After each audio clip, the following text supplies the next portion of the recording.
What's up, otakus? It's been a while. Um, as you can probably tell, I've lost a lot of weight. I think my wife being gone had part has something to do with that. Um, I do miss my family, and they're coming back this Sunday. So really looking forward to reuniting with them. Um, I've been watching videos and pictures of their vacation in Japan this summer, and my son is having such a wonderful time with his grandparents, his family in Japan, and I've really been thankful to have that have him spend such good quality time with his roots in Japan. And I've got to admit it's been a tough summer without them.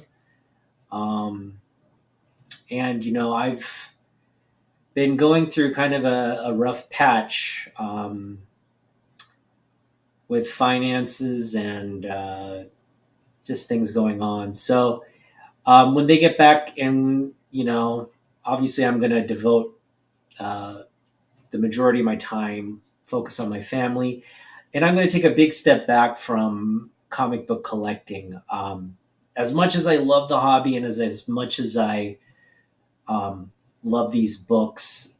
I am realizing I need to prioritize, you know, what's important, and those priorities, uh, including spending time with my son, just being focused on his well being, also focusing on just our future, financial future. So um, I think buying all these books is great, but it's also money that could go toward savings and investment and things for my son's financial future, or son's like his college fund, and things for our financial future that I'm losing when I'm spending this kind of money on books. So that's just sort of an update on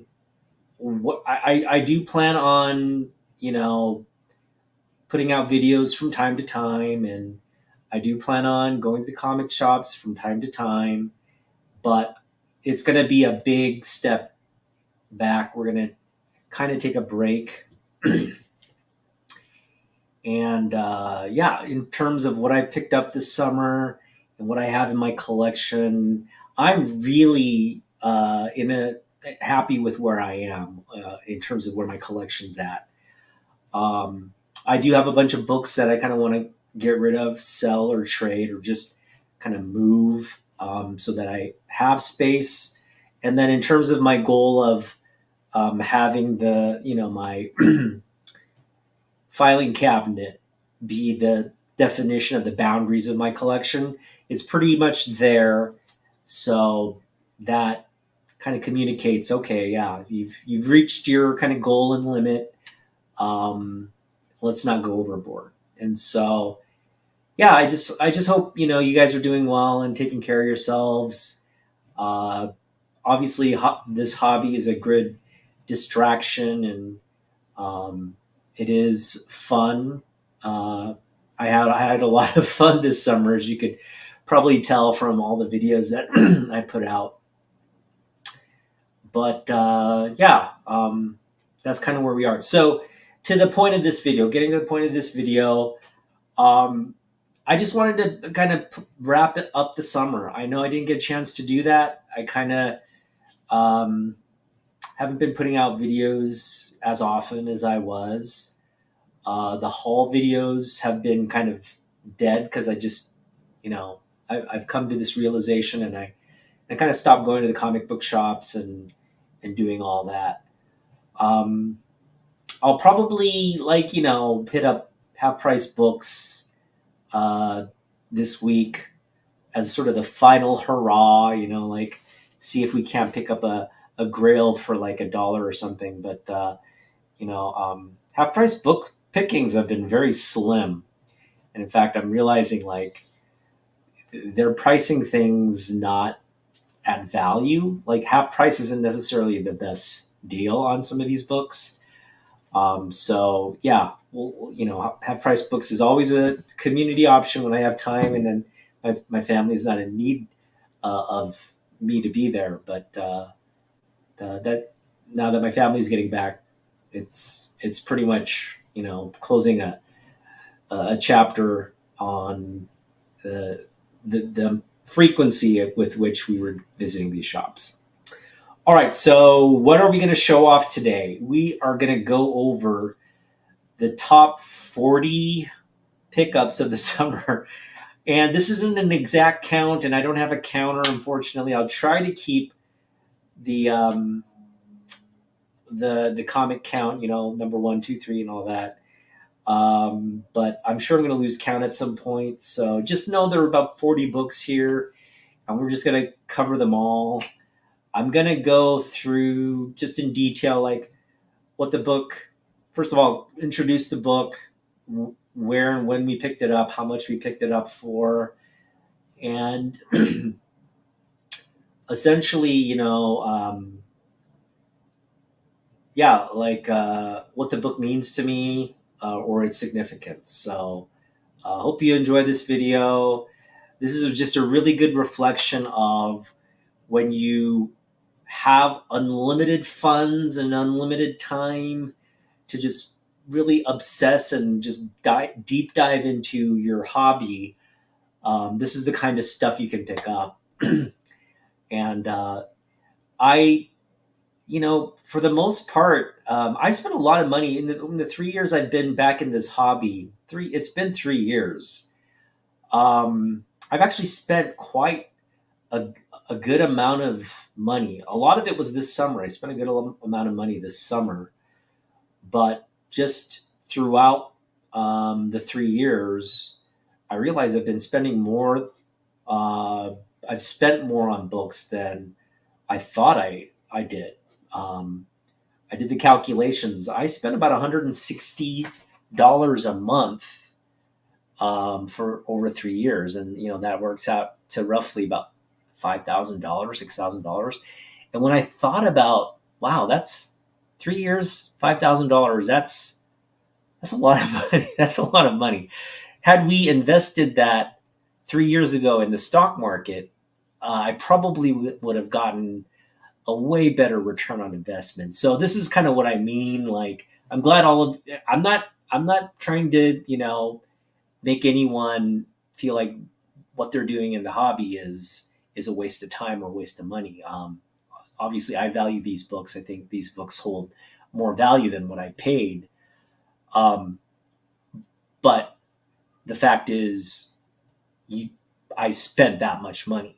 And so, without sort of good, I guess,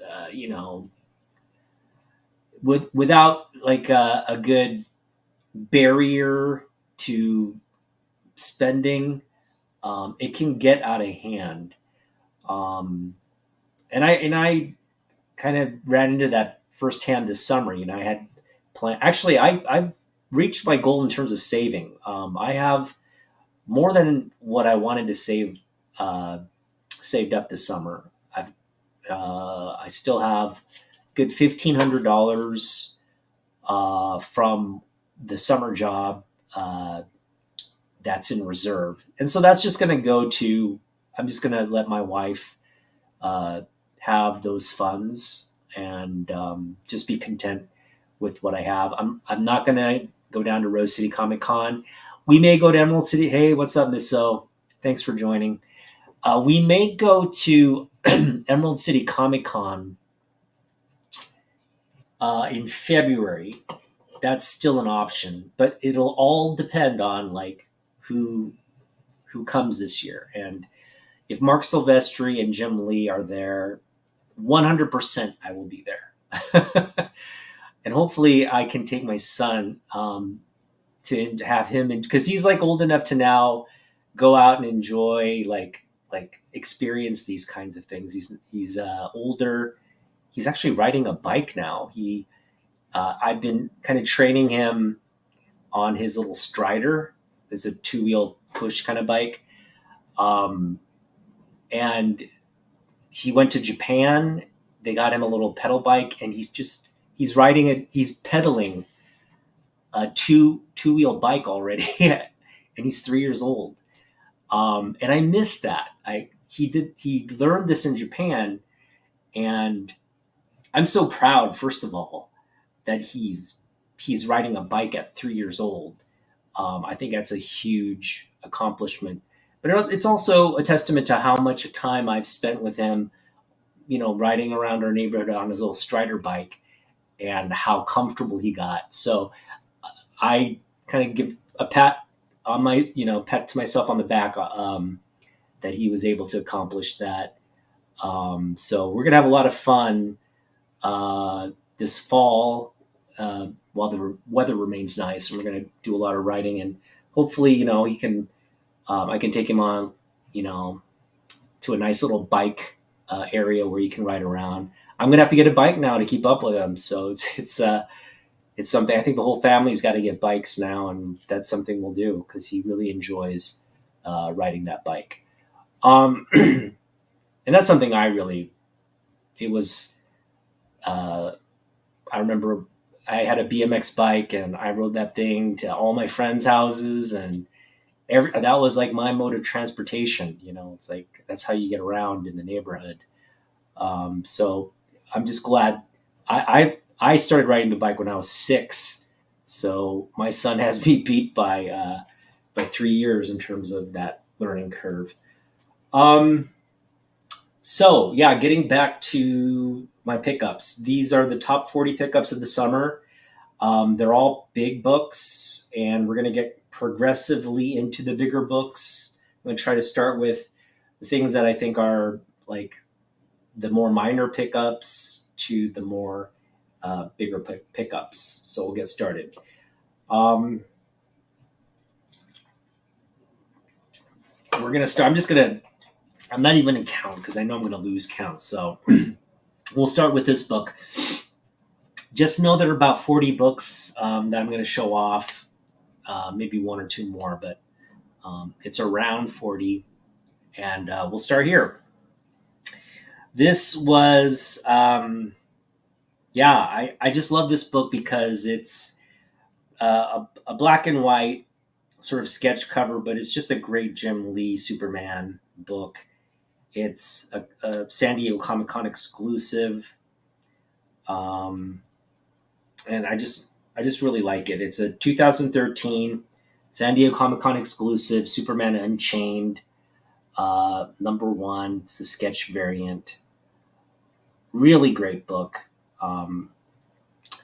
And I think I picked this up. I got this off of eBay for $15, $15 or $20. Might have been 15. Yeah, really just like a cover buy, but also I think in terms of this series, this is probably the book to own. Great, great exclusive variant. I don't think too many of those were printed. Probably about 1,000 at most. So holds some good value. All right. Next book, and this gets into like, I picked up a lot of Brian Bolland this summer. And Brian Bolland is now in the top, I would say is the top 10 artists that I collect. I had to kind of push somebody out of the list. And I think what ended up happening was I ended up pushing out Mike Zeck. I love Mike Zeck art. I love Mike Zeck, his contributions, especially in the age that I was collecting. He was one of the real dominant artists in my early collecting days. So, and a lot of the people in my top 10 list are the artists from my early collecting days. So that's something to keep in mind. But Brian Bolland was also in that era of my collecting, early collecting. But the only difference was, and I think this goes back to like first impressions of art, like and how your tastes change over the years. I mentioned I was a big Todd McFarlane fan early on, uh, and I loved his art. It had such like he had such high impact art on his covers and his interiors. Very unique art style.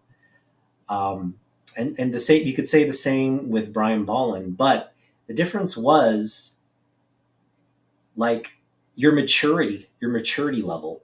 And so when you're a little kid, those eye popping things are the things that stand out to you.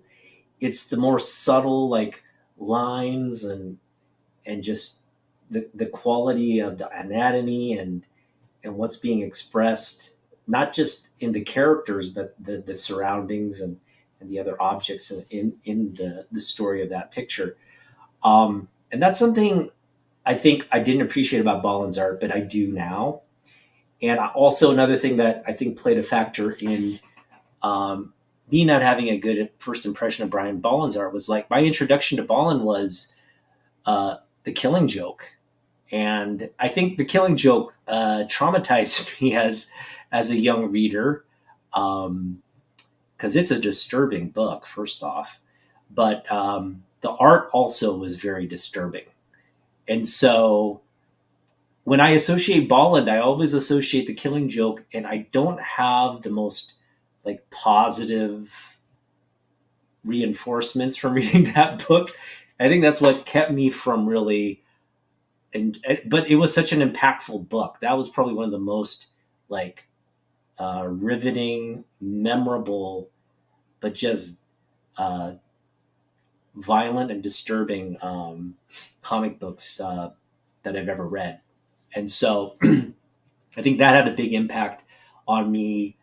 Uh, but it wasn't like a positive one per se.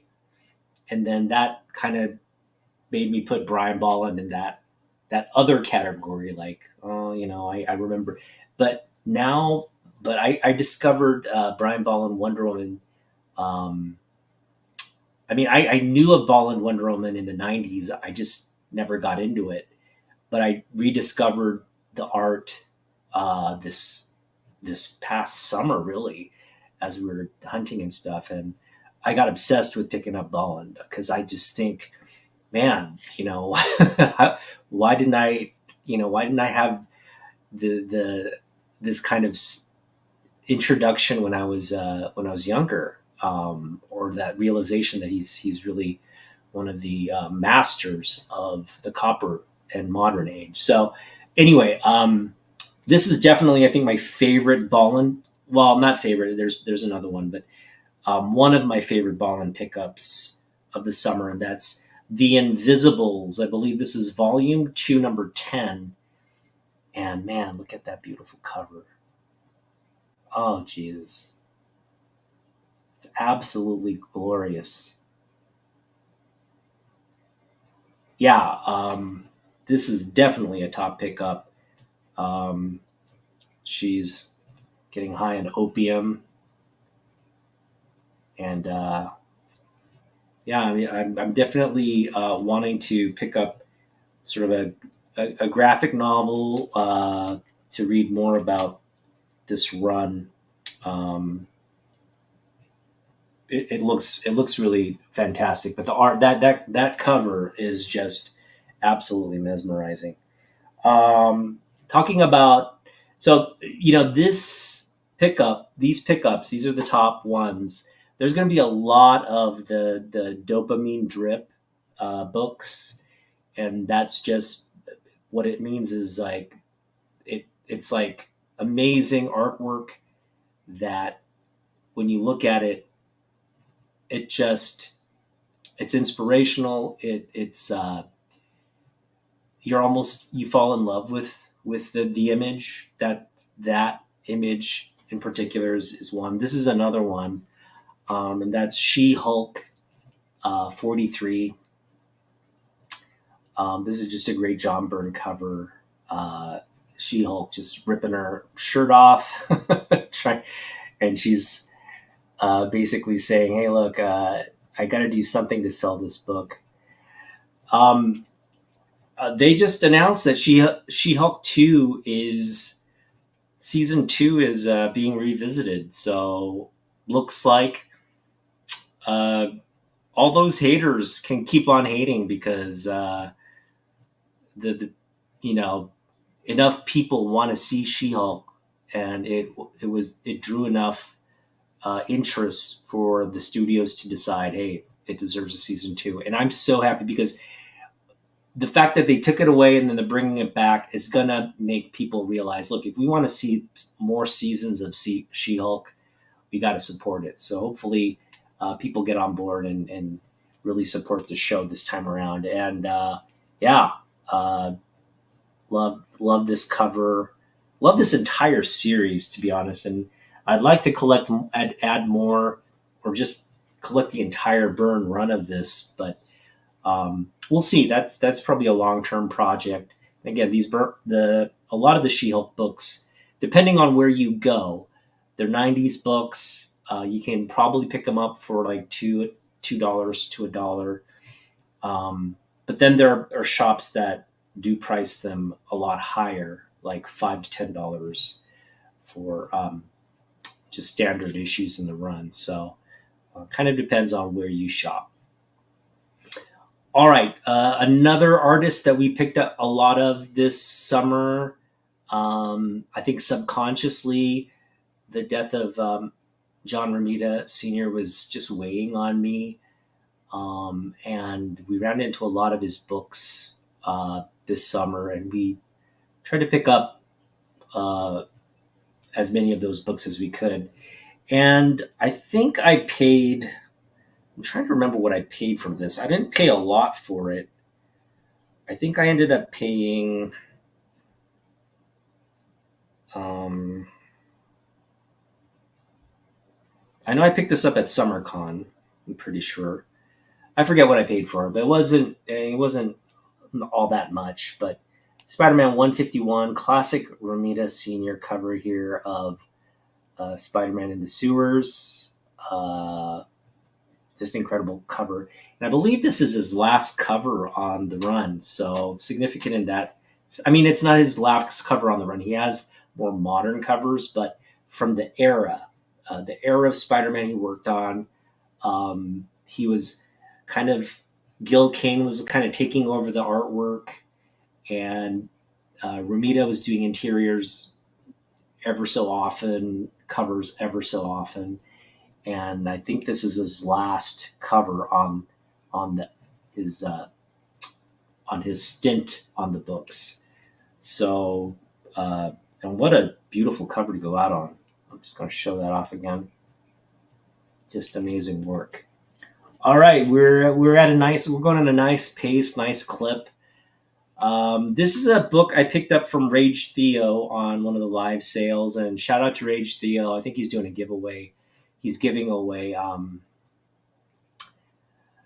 What is he giving away? He's giving away New Mutants '98 newsstand edition. It's a high grade copy.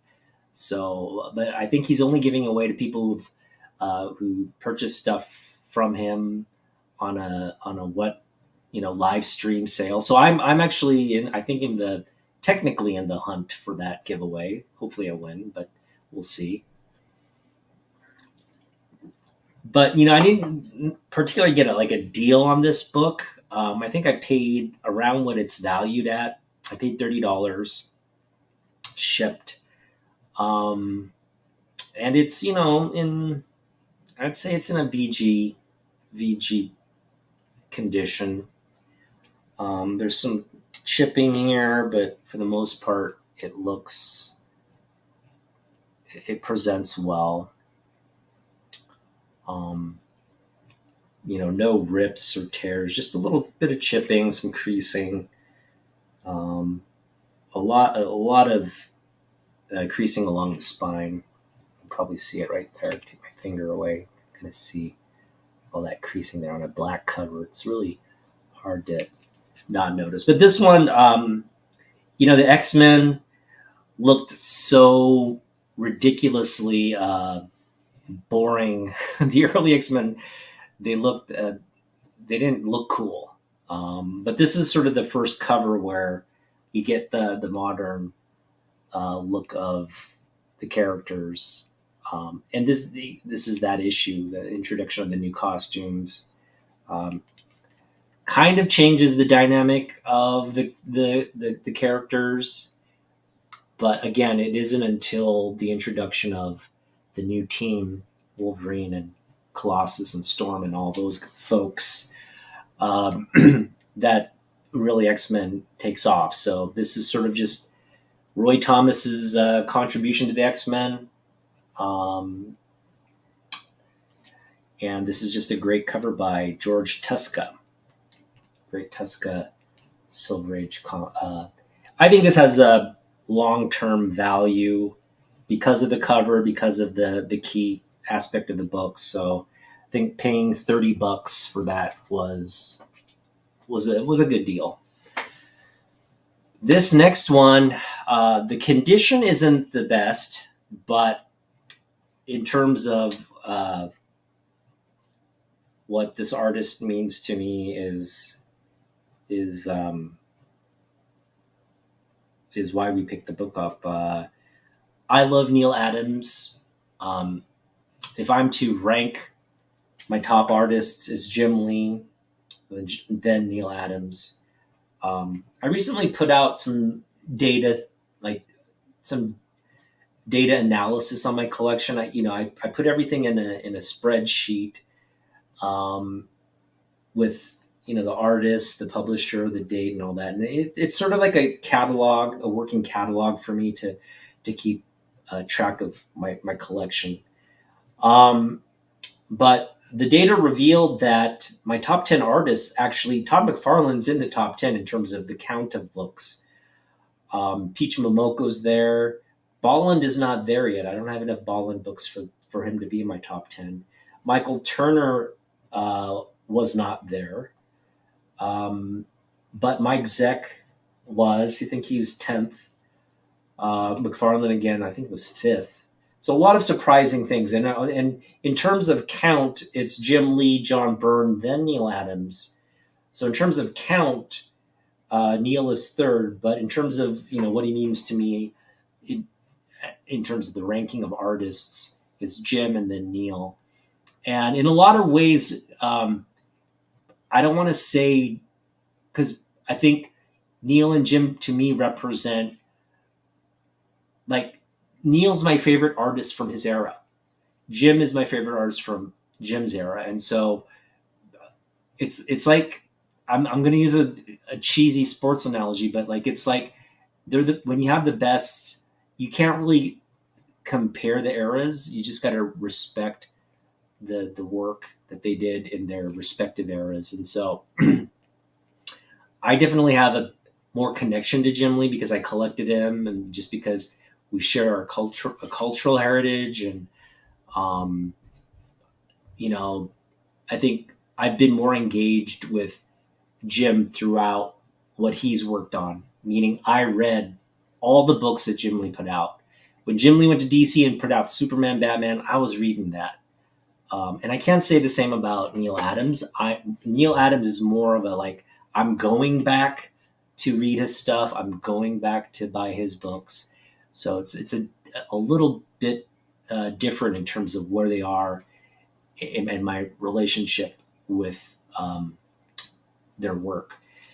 But having said that, this 233 is just a classic Batman. This is his first work with Denny O'Neil on Batman, and this is what kind of ignites that incredible run, um, classic run that redefines Batman, redefines a lot of the villains, um, gets Batman uh, closer to his crime, his detective skills, brings in sort of more intensity and realism to the stories. And definitely, they bring back the maniacal sort of psychotic nature of, or I shouldn't say bring back, they take it to another level essentially. So that all begins right here. And but now Neil was doing Batman books and Batman covers and all that, but it wasn't until he kind of teamed up with Denny O'Neil that they kind of redefined the title and the character. So absolutely integral work, uh, and it really propelled the Bronze Age to redefine what modern books would become. And so I think this is a significant book in terms of comic book history. It's low grade. There's creases. It's the cover's still on there, but this is a work. This is a book that got the TLC treatment from Metarog, and we're so thankful to Metarog for working on this book as well as other books that I'm going to show off. Um, and it looks fabulous, as you can probably tell just by looking at it. Um, I mean, it presents really, really beautifully. So that's all that matters.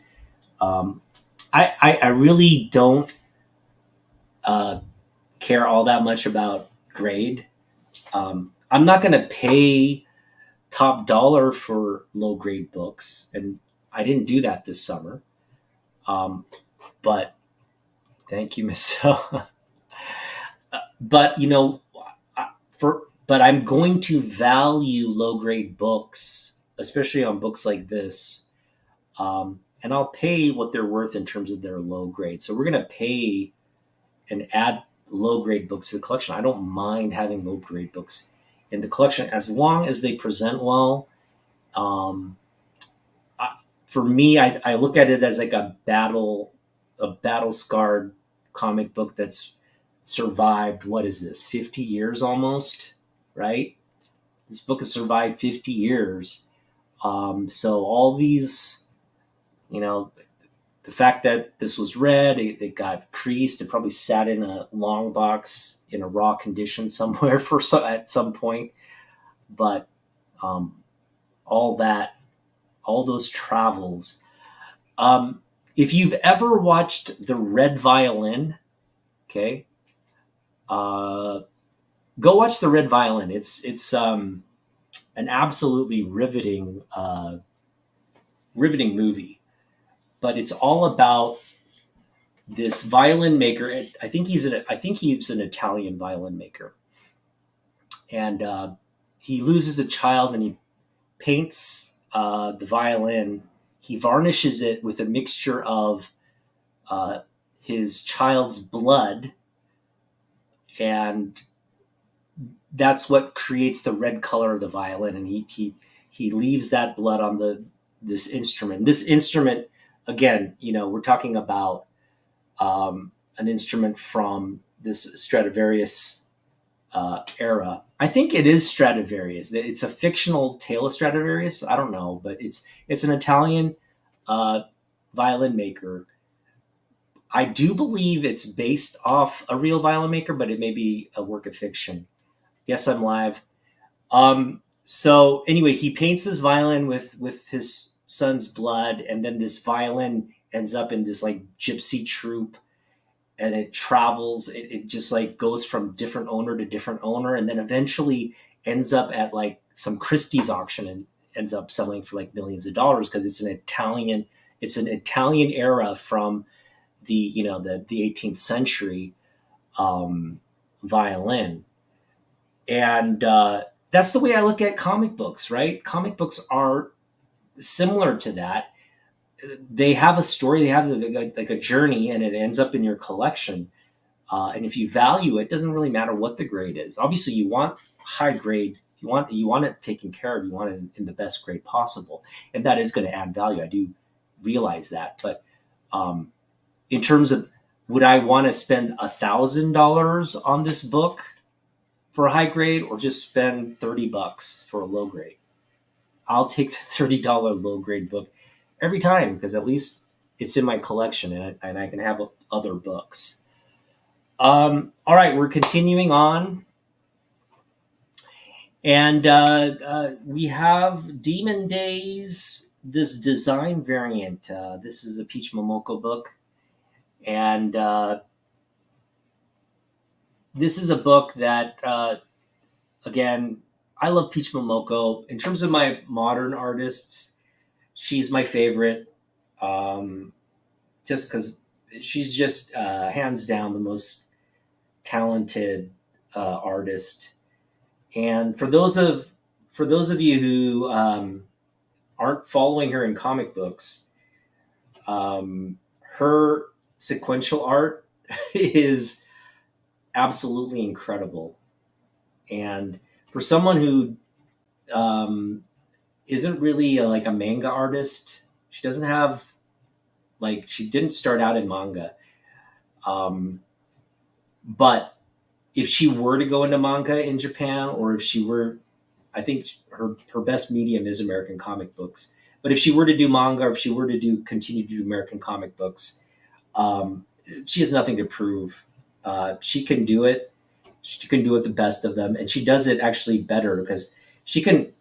She's kind of like when you have an artist who can tell a story without any words, any dialogue or any words, just show the progression of a scenario and know the emotional tone and what the what the image is trying to convey. Right? There's always a message in the image. Uh, Again, her artwork and her sequential artwork is hands down some of the best in the industry. And I think more and more people are going to kind of realize that as they read her work.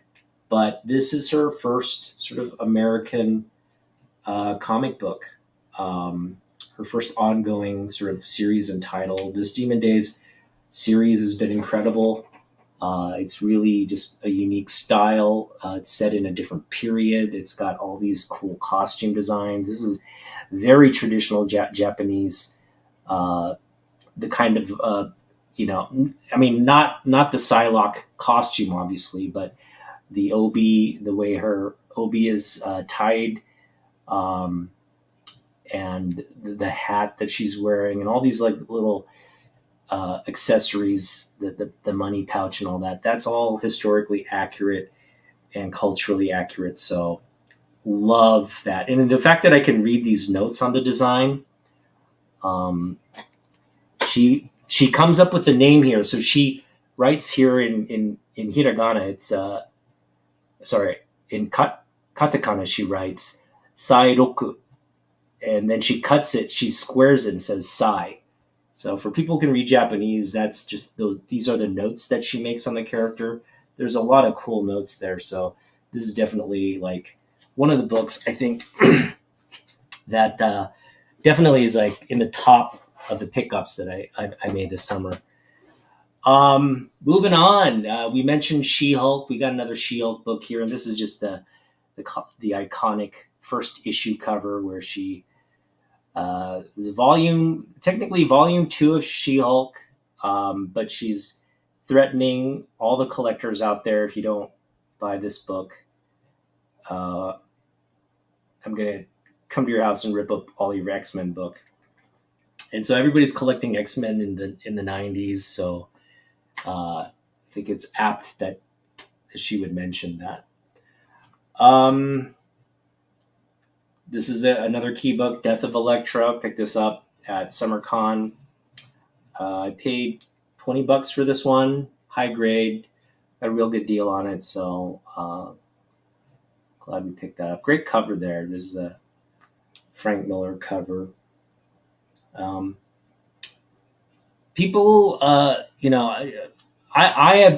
think Frank Miller art is great. I'm a fan of Frank Miller art. Now, do I think he's like one of the best artists around? No, but I appreciate what he's done for the industry. Obviously, his writing is, I think, more. His writing is more of what people value, but definitely, like if you read something like the early Daredevil, if you read Batman, The Dark Knight Returns, or Batman Year One, his artwork definitely has a role in him telling that story. So he's telling this comic book story, but he's also providing sort of the images for that, his the storyboarding for that story, and it's amazing stuff.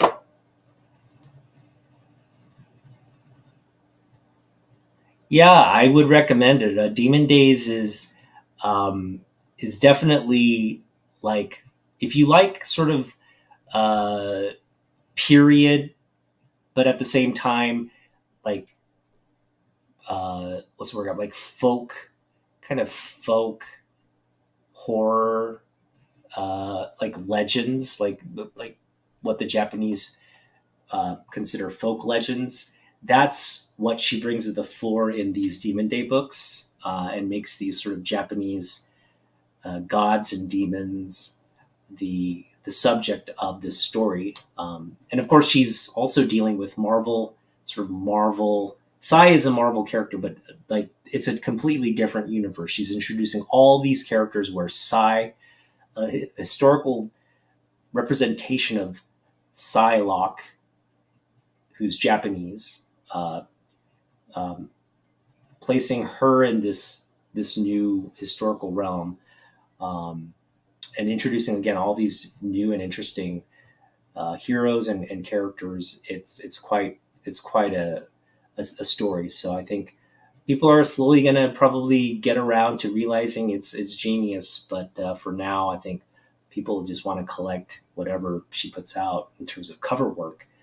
But hopefully they'll realize, like, she's not just a cover artist; she's actually one of the best comic book artists ever, ever. Um, Next, we have a key book. This is the first appearance and cover of Archangel. This is a book uh, as even as a young lad, when this book came out, this is a hot book. Um, this is a book everybody wanted to own, and I just remember this instantly becoming a wall book and not being able to afford it, and always kind of wanting it when I was collecting. And then this summer, again, this is one of the books I targeted with that budget, and I got it. This one really rather a good deal on this. I think I got it for $20. High grade. This is just high grade book. Again, first Archangel. This changes the character arc on this character. It basically introduces this cool design of Archangel. I do believe Archangel. He's like vacillating between this evil version, and he got his original feather wings back. I don't know, but give me the metallic wings any day over the feather wings. Um, so we picked up a lot of sort of Copper Age sort of classics. And this is another one. This is the Mike Mignola. This was another big book when it came out, just because they killed off Jason Todd. They had the fans do it. They put out this phone poll and all. This is just how dark our society is. Everybody voted to kill him off, and he got a bloody, violent death. Joker kills him with a crowbar, and that's this issue right here. Batman 428. And I was too young to call in and vote, and I probably would have voted to keep him alive, but that didn't happen, and so we get the death of Jason Todd. But of course, they bring him back. I think Jason Todd is the Red Hood. They bring him back as the Red Hood, which is great. He never died, but in this issue and in that era, he was a casualty of fan voting. All right, continuing on. Yeah, Mignola is another. I think he's another artist that when I was younger, I I did appreciate,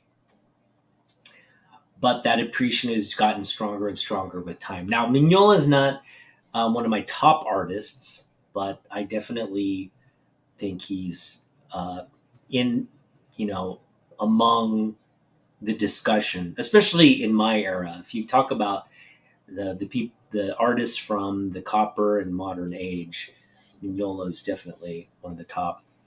And here's another one of the top artists of all time. It's George Perez, Wonder Woman. His volume 2 of Wonder Woman. This is just a classic cover here. It's a wraparound. So it's a beautiful wraparound cover. This is high grade. I think I picked this up for $20 at SummerCon. Really happy with the pickup. We wanted a newsstand high grade copy, and that's what we got. So awesome pickup. Yeah, I had a really good summer in terms of pickups, and from here on out, and like it's just progressively going to get better and better with what we introduce. This is just a key book. First appearance of Cable. It's another book that we were hoping to target and pick up. Now, there's two books I wasn't able to pick up this summer, and those are G.I. Joe #1 and Transformers #1. Unfortunately, none of the shops in my area carried that. And then every time I asked, do you have G.I. Joe 1 or do you have Transformers 1? Every time I asked, the owners or the people who worked in the shop gave me this look like, no. like, no, those sold a while back and we're not getting them in. No one's bringing them in to sell them or anything. So, which makes sense. If everybody who's a collector my generation is probably out looking for those books, and it has nothing to do with sort of the movie kind of speculation now. I think it has everything to do with just that nostalgia factor. It's been, it's just been a steady sort of collectible for all these years, and just continuing to gain value and value, and we're seeing that consistently. So, yeah, I may have to pick it up online. Again, budget's an issue right now. So when I kind of have, I guess, a little leeway um, with budget and we run across the book, again, if we go to Emerald City Comic Con with an inkling of a budget and we get books signed by Jim Lee and Mark Silvestri, those are the two books I think I will target. There's not much I'm wanting to add to my collection outside of that. Outside of those two books, so we'll see. But I do want to get a good deal on them. I don't want to pay, and I want newsstands. So I want sort of mid to high grade newsstands, and I want to not overpay. But the lucky thing about comic book prices right now, I think they're dropping, and I think you're gonna see. I think you're gonna see a big dip in sales, and you're gonna see a big dip in some of these prices. So hopefully we'll be able to pick it up below what the summer of 2023 prices were. Yeah, so moving on, we've got Justice League of America #138. Man, I love this cover. We've got Adam Strange with the Justice League. This is a Neil Adams cover. And what I love about this cover is it's high grade. This is absolutely a near mint copy. I mean, just look how beautifully minty it is. This is a book we could get graded, and to own like a 9.6 Neil Adams book, a 9.8. I mean, this is 9.8 potential. I really think this is 9.8 potential. Well, no, maybe but definitely 9.6 potential. Having a 9.6 Neil Adams in the collection would be awesome. But it's just a beautiful cover. I love the cover. I think this is just sort of an under the radar book for Neal Adams collectors, but definitely high impact. And again, it's a book we could get graded, but that'll be down the road at some point. All right, this is the next pickup is a dopamine drip pickup. It literally checks off all the boxes, I think, in terms of collectability. The only thing missing from this book are signatures. Like, if Brian Bolland ever comes to this region to sign books, this book is getting signed, and it will, once it's signed. I mean, this is already emotionally, it's one of my favorite books in the collection. It might not like be valued at much, but I definitely value it high. And I this is one of the books I show off on my wall, and it's just such a beautiful image. I think this is my favorite Brian Bolland book, to be honest, and that is Wonder Woman 88. It's this incredible cover of Wonder Woman Superman. We got the mullet Superman. Nothing says 90s Superman like the mullet Superman. That's what we have here. And his hair's looking better than Wonder Woman's, I gotta say. It's looking fabulous. Fabulously like 90s. I don't even want to say 90s. It's looking fabulously late 80s. But it carried over into the 90s. Mullet Superman. We got the DC logo. So you got collectability there. You've got a great cover. You got a great cover. Great artist. Key book. Key title. Just everything I love. And again, one of my favorite characters. Absolutely just stunning work. Stunning work. So yeah, I picked this up at Jeff's for this was half of the sticker price. It was priced at $15, and I picked it up for $7.50. Or it's $20, and I picked it up for $10. Anyway, $10 for this is an absolute steal. So it could have been 20, and I still would have bought it. This one we picked up for 50, and I think we got a really good deal on this because it's a mint. It's a high grade copy. The only thing preventing that is there's just this tiny little corner crease there. I don't know if you can even see it right there. Can you see it? You can see it. Probably it's going to come into focus here in just a minute. There we go. Maybe you can see it. There it is. You see that little tiny corner crease there? You see the white line, breaks color. That is essentially the only thing wrong with this book. Other than that, it presents beautifully. It's high grade, and it could use a press. It could benefit from a press, but overall, it just is a great book. And I picked this up for $50, so I thought, man, for what's essentially like a VF copy, it's a good deal on a VF copy. Newsstand burn, X-Men 135. What more is there to say? This is the first appearance of the Dark Phoenix. Or no, it's not the first appearance of Dark Phoenix, but it's the classic cover of her story arc. All right, this next book is just an absolute legendary book. Probably the top Batman book in my collection. No, I don't want to say the top. I've got some pretty good Batman books, but definitely in terms of my Neal Adams, this has got to be one of the top books in my Neal Adams collection. And it's Batman 244. There's a battle between Ra's al Ghul. I think it's the first kiss between Batman and Talia as well.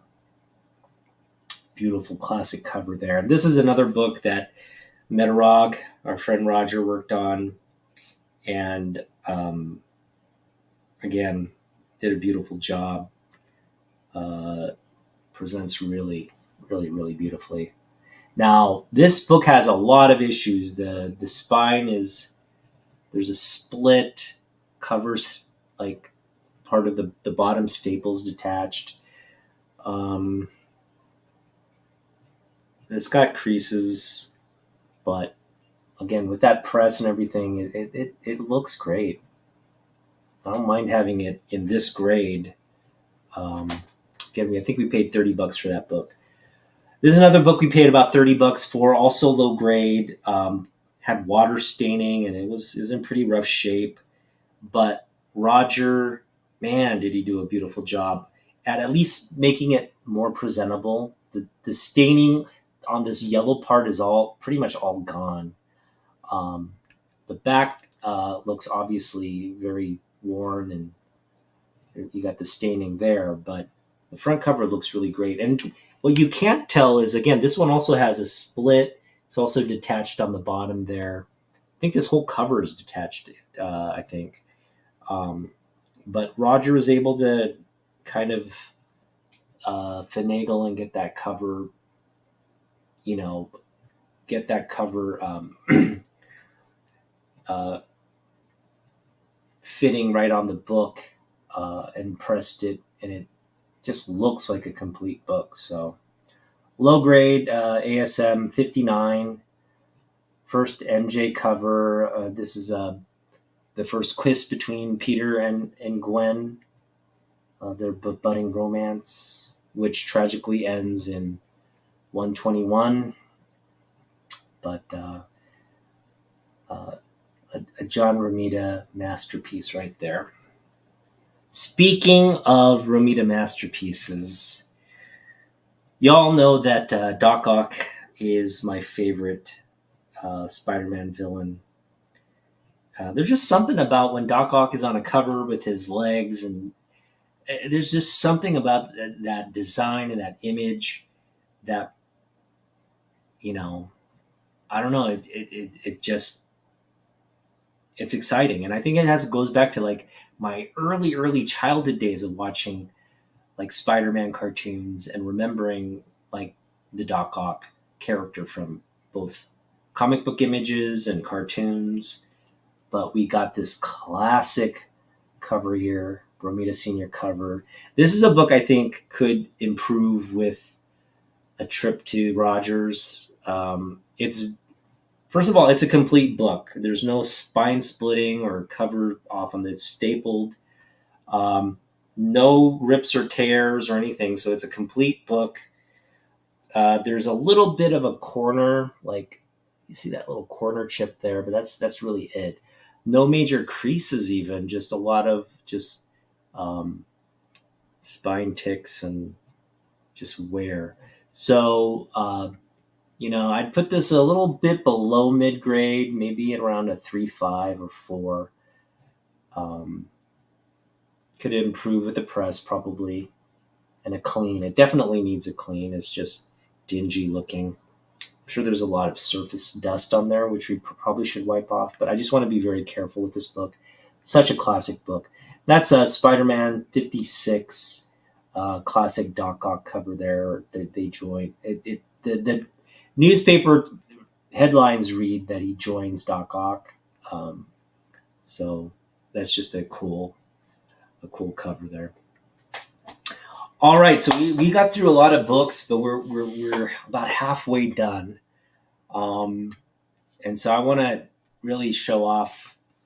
We got two Jim Lee pickups that I want to show off. We picked up a lot of Jim Lee this summer, but it wasn't exclusive Jim Lee. But I would say we definitely kind of got all the Jim Lee stuff we've been. We were on eBay. We were looking for signed books. We picked up some good signed books for cheap. I wouldn't say cheap, but Jim Lee signatures are now. If you submit books to CGC, you're paying $130 for a Jim Lee signature to have it in a slab. And that that has an impact on the market. Like now people are gonna hold on to signatures and not sell the I you could get Jim Lee signatures for 20 bucks, $30. That's becoming rare and rare. I don't think they're now selling like at least 50, if not 100.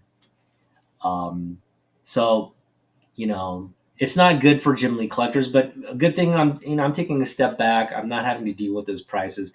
We picked up a lot of good stuff for under what the market value is.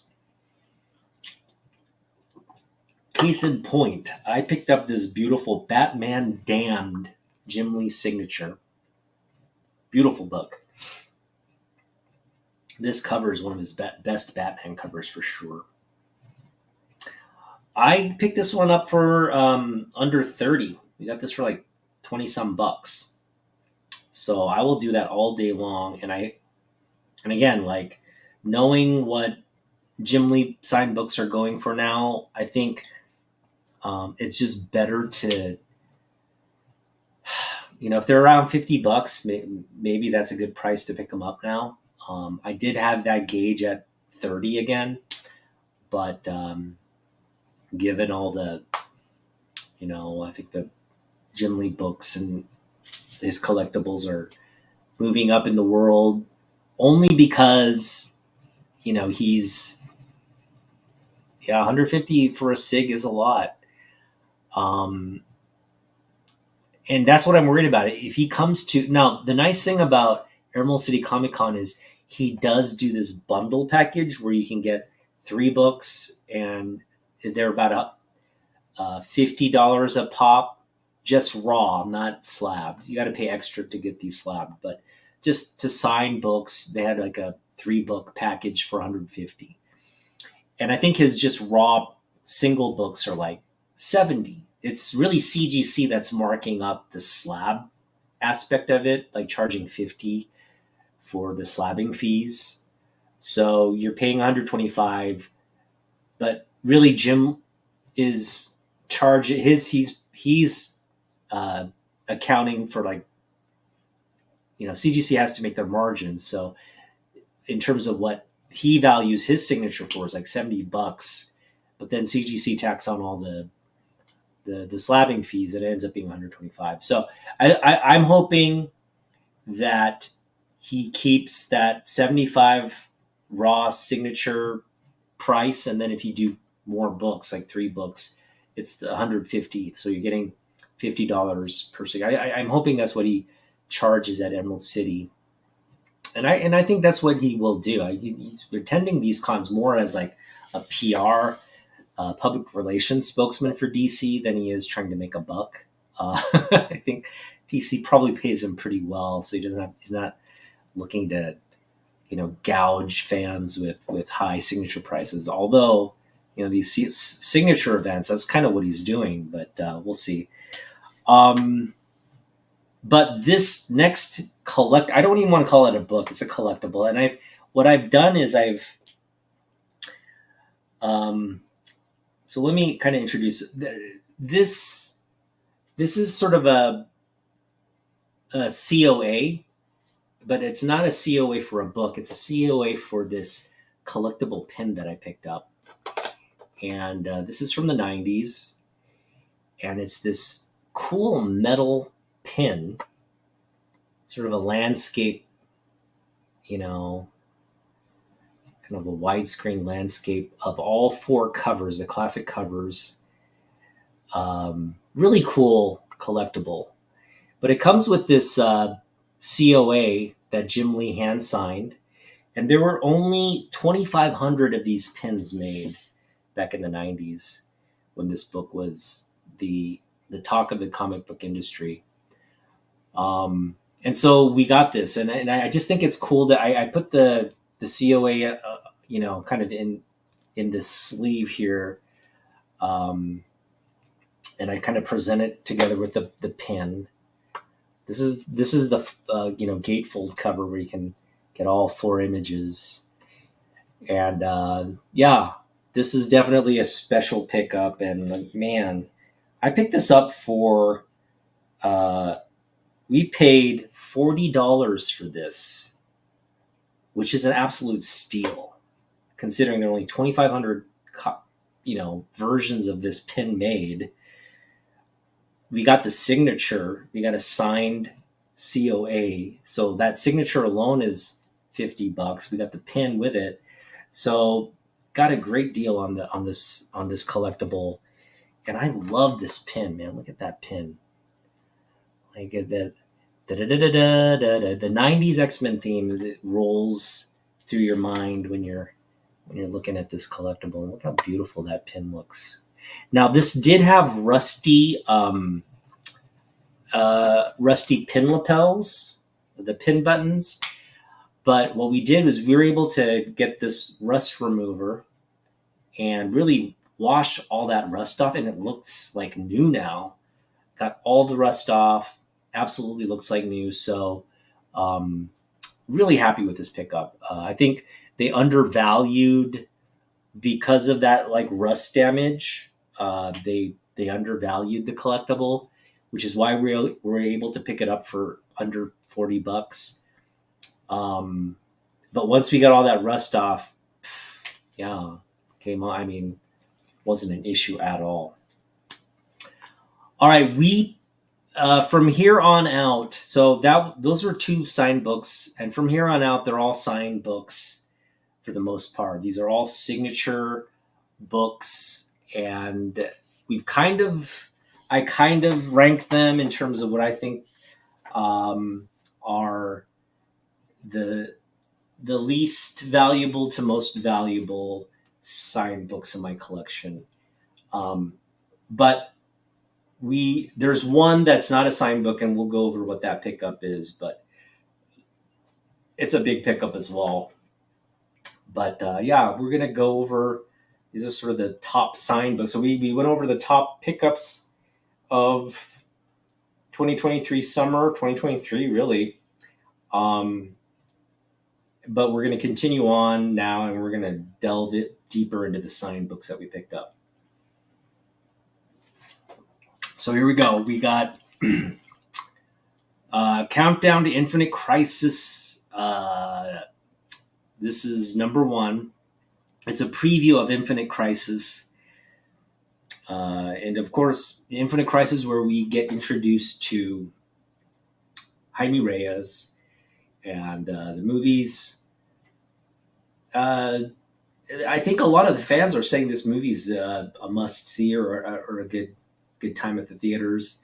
So it's having some success, and which is good. It means Blue Beetle will at least probably get a sequel, and it sets up Blue Beetle to be part of whatever James Gunn and the Justice League is going to look like. So it bodes well, I think, the fact that not only the comic book community, I think, is on board with the Blue Beetle, but it looks like, I think the mass market, the mass audiences are also thinking it's a great movie. But this is a special cover because it's a collaboration between Jim Lee and Alex Ross, one of the rare collaborations. It has Alex Ross vibes throughout, because he's the essentially the inker and colorist on this beautiful cover here. But it's Jim Lee. It's the Jim Lee sketch that Alex finishes up. So great. Two of the again the best artists around. Definitely different styles, but here we have Jim Lee and the Alex Ross style. Great cover here. This is a death of Ted Kord Blue Beetle, which sets up the introduction of Jaime. This is an Alex Ross signed book, and I think I picked this up for like $15 or $20. And of course, you know what we're going to do with this book. A lot of these books here are going to get additional signatures. We kind of designed it that way. This is at the end of the day, or at the end of my collecting career. we're going to have a Jim Lee signature on this. So it's going to be a Jim Lee, Alex Ross signed book on something they collaborated on. So that has significance. So, yeah, this is going to be a big book in the future once we get the Jim Lee signature. It's already a big book now with Alex's signature on it for sure. But once we get Jim Lee's signature here right in the Crisis Countdown to Infinite Crisis, it's going to be great. It's going to be a beautiful book. Man, the Superman and Wonder Woman there look amazing as well. Absolutely fabulous pickup. Fabulous pickup. All right. Moving on. We got another signed book here by Jim Lee. Now, as you know, I am trying to pick all the X-Men 1 covers, get Jim Lee signatures on all the X-Men 1 covers. And I already had 2 books signed. This is our 3rd book. We only have 1 more book left to pick up. That's the Storm Beast cover, Iceman Storm Beast cover, and that book.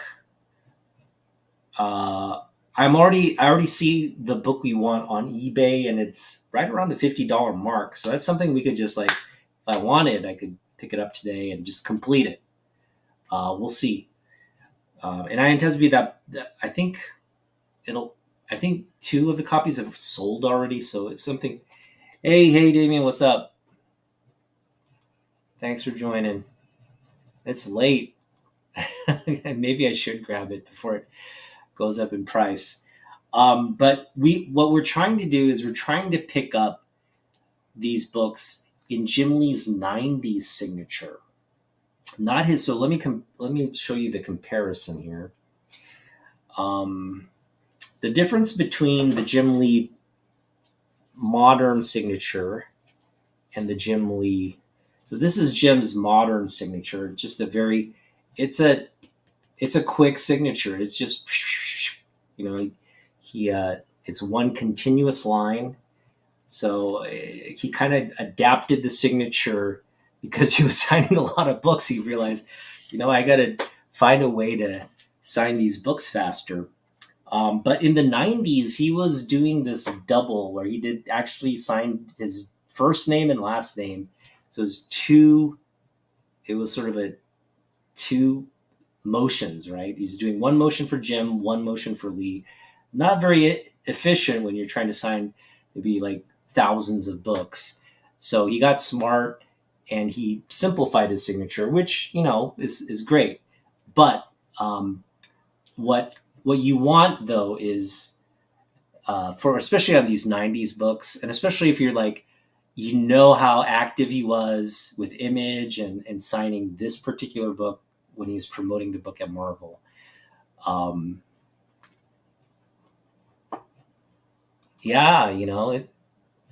He signed for years and years, and you actually see in the mid 90s, you see this signature transition into what his modern signature is. It progressively goes from again, the 2 motions or the 2 words to 1 motion, 1 word, to now sort of the more curvy 1 motion signature. So again, that 4th book in the series of connecting covers, which is the A cover, we want to get that in the 90s signature. And there's a lot of those copies, fortunately, available on the market. So it's not like there's a dearth of these books.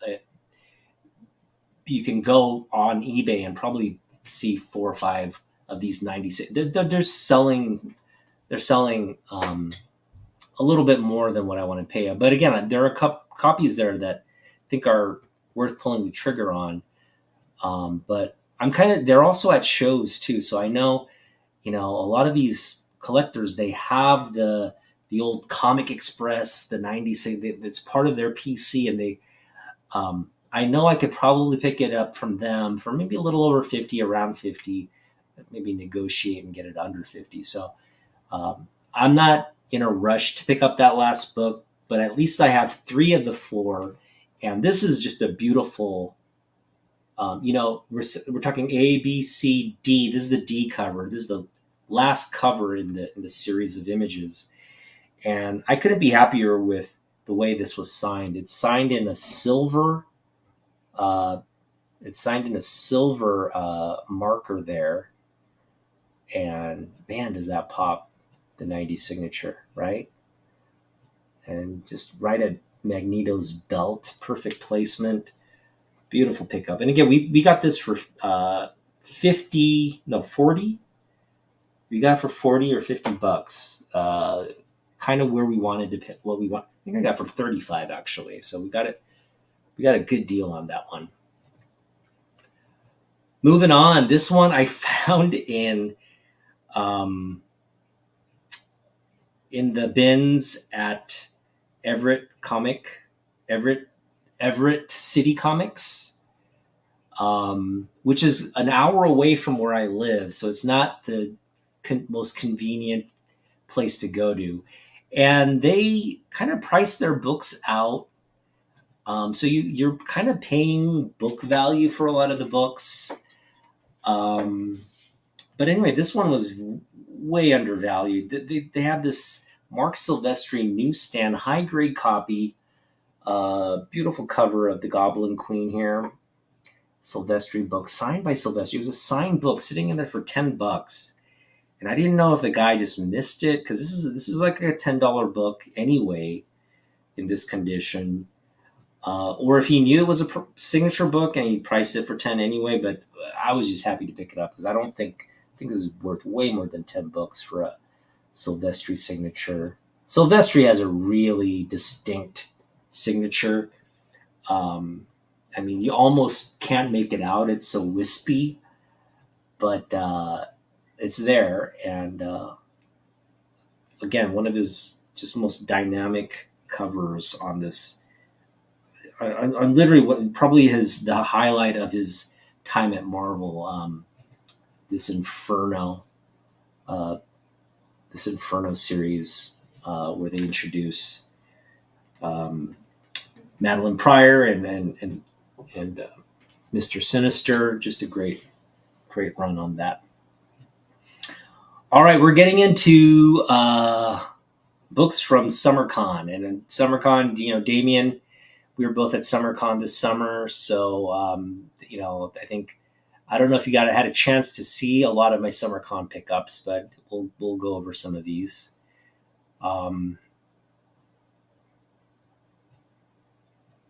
Yeah, it's funny how signatures, how the collectability of signatures. It's signed books have always been associated with book collecting, right? Whenever you go to like the launch of a new book, and the author is there promoting the new book.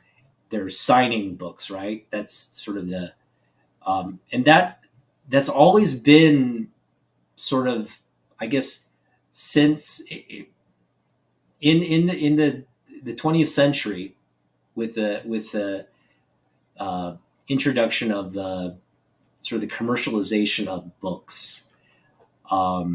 You have authors who, when they launch their books, they go to bookstores, they're promoting the books, and they're doing signings. And they always sign the book on the inner part, like the first page or maybe the dedication page or the introduction. They sign it on the inner part of the book.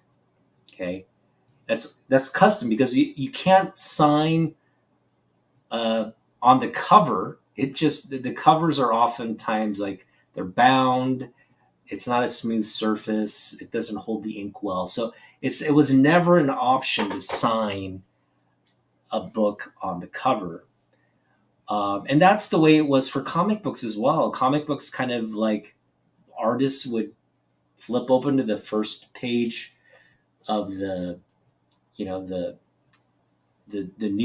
the news paper print of this book, the pulp of the book, and they'd sign it right on the inner part of the book. And that was the way it was in comic book collecting, probably up until the 90s, really. And that's the thing, like the 90s brought in so much like disruption, innovation, and like it was really the height of, I think, comic book collecting in terms of all the all the imaginative and innovative ways they were promoting and selling books. So you started to see this shift where artists, writers were now signing the books not on the interior part of the book, but on the exterior part. And I think that completely makes sense for comic books. Maybe not for bound books, although you're seeing it more now on like dust jackets. The people are signing on the outer dust jacket of the cover, and I'm sure that was a thing, even prior to the 90s for just book collectors. Um,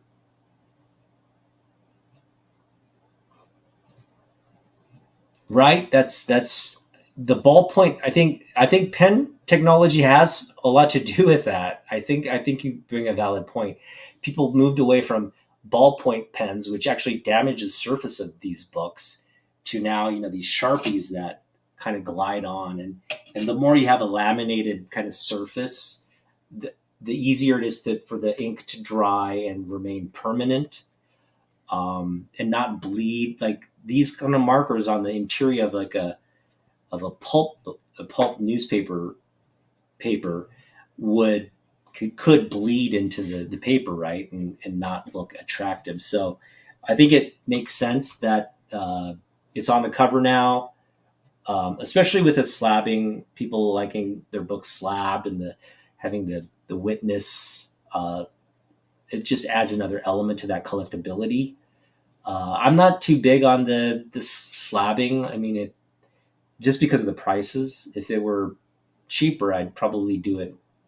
Take advantage of it more. But I'm not going to pay 100 books, $150 just to have somebody say it was signed. Um, I mean, I was there. Like it's hard to miss a signature, especially like some of these signatures. But anyway, so we picked up, as you know, Damien and I were at SummerCon this summer with a lot of the Northwest crew, and it was a fun time. Um, and what made it more memorable for me was that fact that I got to meet one of my idols of the industry, the legends of the industry, one of my personal idols. Um, and I got to have a nice conversation about the background on um, one of these on the Storm Shadow character. So we met Larry Hama. We got, I think, 4 or 5 books signed by him. We paid. We had to pay for the signatures because it's like $20 a signature. So I ended up paying a lot for these signed books, but absolutely worth it. I think it kind of ate into my budget to where I couldn't get like Steranko signature or more Marv Wolfman signature books. But for me, the point of that entire event was to meet Larry Hama and on those other artists, but the priority was Larry Hama for sure. And we got books like this signed. So um, this is G.I. Joe 27, great Michael Golden cover. Michael Golden is coming to Rose City Comic Con. I was thinking if I attended Rose City Comic Con, this is a book I'd want Mr. Golden to sign. So we'd have a double signature here, but it looks like I won't be able to make it to Rose City this time around. So maybe at a later point. Maybe Michael Golden comes to Emerald City later on next year. So I'm not giving up hope on that. But I had Larry Hama sign this book and sketch the Arashikage. And I basically wanted Larry to sign all my G.I. Joe books with the Arashikage tattoo. And as you know, this is a tattoo that Storm Shadow and Snake Eyes share. And there's a lot of sort of mystery and not a lot of transparency on what the meaning of the tattoo is. It's a symbol, but where did Larry draw inspiration for coming up with the symbol. And it turns out, and I'm going to show this other book that I got signed. Um, Great Mike Zeck cover here. And I love this because it's an error signature. Larry, in his rush, he forgot to add the A and it came out Larry Ham. I love that. Absolutely love that. Um, so it's a Larry Ham signature. And we got the Arashikage right there in the yellow. It really pops. So anyway, what this is a Buddhist uh, book of fortunes. There's a Buddhist book of fortunes, and basically it's similar to astrological signs, but they have these symbols, okay? And these lines, they come in different representations. It could be straight, straight, straight, double, double, double. It could be straight, straight, double, double, straight, straight. Like it's just a combination of really 6 lines that are either one straight line or a double dash. So a single dash or a double dash, but they're combinations of this. And they, okay, as you can imagine, with 6 lines and so 12, potentially, different variations along 12 patterns, it can come up with a lot of different combinations. But you threw these Yarrow stocks, and you threw them, and depending on how the Yarrow stocks landed, so the Yarrow stocks would either have a double dash or a single dash, and they're kind of double, like dice. They're double sided, so you either get a double dash or a single dash. But depending on how they landed, these fortune tellers would read the lines and tell you the fortune based off that dice roll. Think of it as a dice roll. You're rolling the dice and it comes in a number or pattern, and that pattern, they'll look in the book, they'll kind of look at, when you were born, your age, all the sort of the Chinese zodiac related information along with the pattern creates a specific fortune. And these fortunes just weren't told by, like, the only people they allowed to have this profession were blind men. Blind men have this profession. They were also masseurs or masseuses. So the blind people in society, when they grew up, they were given the option of either being a masseuse or telling fortunes. And these fortunes obviously required a lot of knowledge and,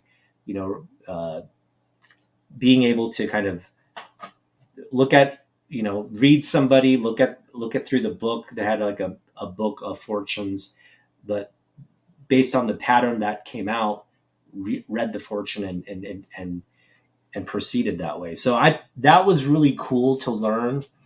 I kind of had a knowledge of the fortunes because my wife is Buddhist and she, they believe in all that stuff. I'm not. I mean, I'm kind of a pseudo Buddhist, I guess, more because of my wife more than anything. I grew up in a Christian household, but I think as I grew older, I kind of, didn't really latch on to religion. Like I think my parents would have wanted. But I'm definitely open to, like, Buddhism. We go to the temple. We're trying to raise Leo as a Buddhist as well. But I thought that was a very interesting. Like I kind of knew about the fortunes, but I didn't know it had that connection with the GI Joe symbol. First and foremost. Second, I didn't realize that blind people were the progenitors of this fortune telling. So that was really, hey, what's up, fanboy? Man, it's late over there. You guys are coming in late. That's good. That's all good. Pseudo Buddhist. Uh, Buddhism, Buddhism is, I think, a very attractive religion, but um, I don't know. I think I just lack the knowledge around it. Um, my wife tries to fill me in on the concepts, but there's a lot to learn. So hopefully I do pick up on it a little bit. But yeah, just that was a really interesting moment with Larry Hama, just discussing that and taking photos, and it was just a memorable time. So I'll always cherish that moment, and yeah, and these books. So another person we got to meet and got book signed. Uh, this is a book I want to get signed by. I would have loved to have it signed by George Perez, but he's no longer with us. But um, the next best thing was Marv Wolfman and John Beatty, who inked this cover and the interiors. The only bad thing about this is John Beatty did a beautiful signature in blue ink, and I didn't let it fully dry. And when I put it in the bag, it smeared. So we got to smear John Beatty, but still, you could still make out the John. The Beatty is a little. The Beatty doesn't look so great, and that's why Robin. That's why Dick Grayson is crying, I guess. Or no, who's that? Is this Dick Grayson? Yeah, I think this is the origin of Dick Grayson, Batman Year 3. So that's why Dick Grayson's crying there, and Marv Wolfman, we have the Marv Wolfman signature right in the center. Love this book. It's a book I read when it came out. Love the artwork. Love the story. Batman Year 3, really underrated Batman story, but it's goes into how uh, Dick Grayson's parents die in that acrobatic accident, and Batman um, adopts him, and the rest is history. So great signed book there. Got a chance to, it was different with Marv Wolfman. I wasn't able to really engage or start a conversation. I noticed Marv is not that talkative. I think I did ask a few questions, and he just kind of stared at me. didn't really engage. So that's fine. Not everything is like, he was just kind of signing books and just focused on uh, getting through the line of people wanting to get a signature. But it was great, and John Beatty was great. We talked about. He was talking about. I think he was talking about. Oh, I forget what book we were talking about. It was something that he worked on. It was like GI Joe or something. We were talking about GI Joe books. But anyway, that was a great time as well. Um, yeah, more Larry Hama books.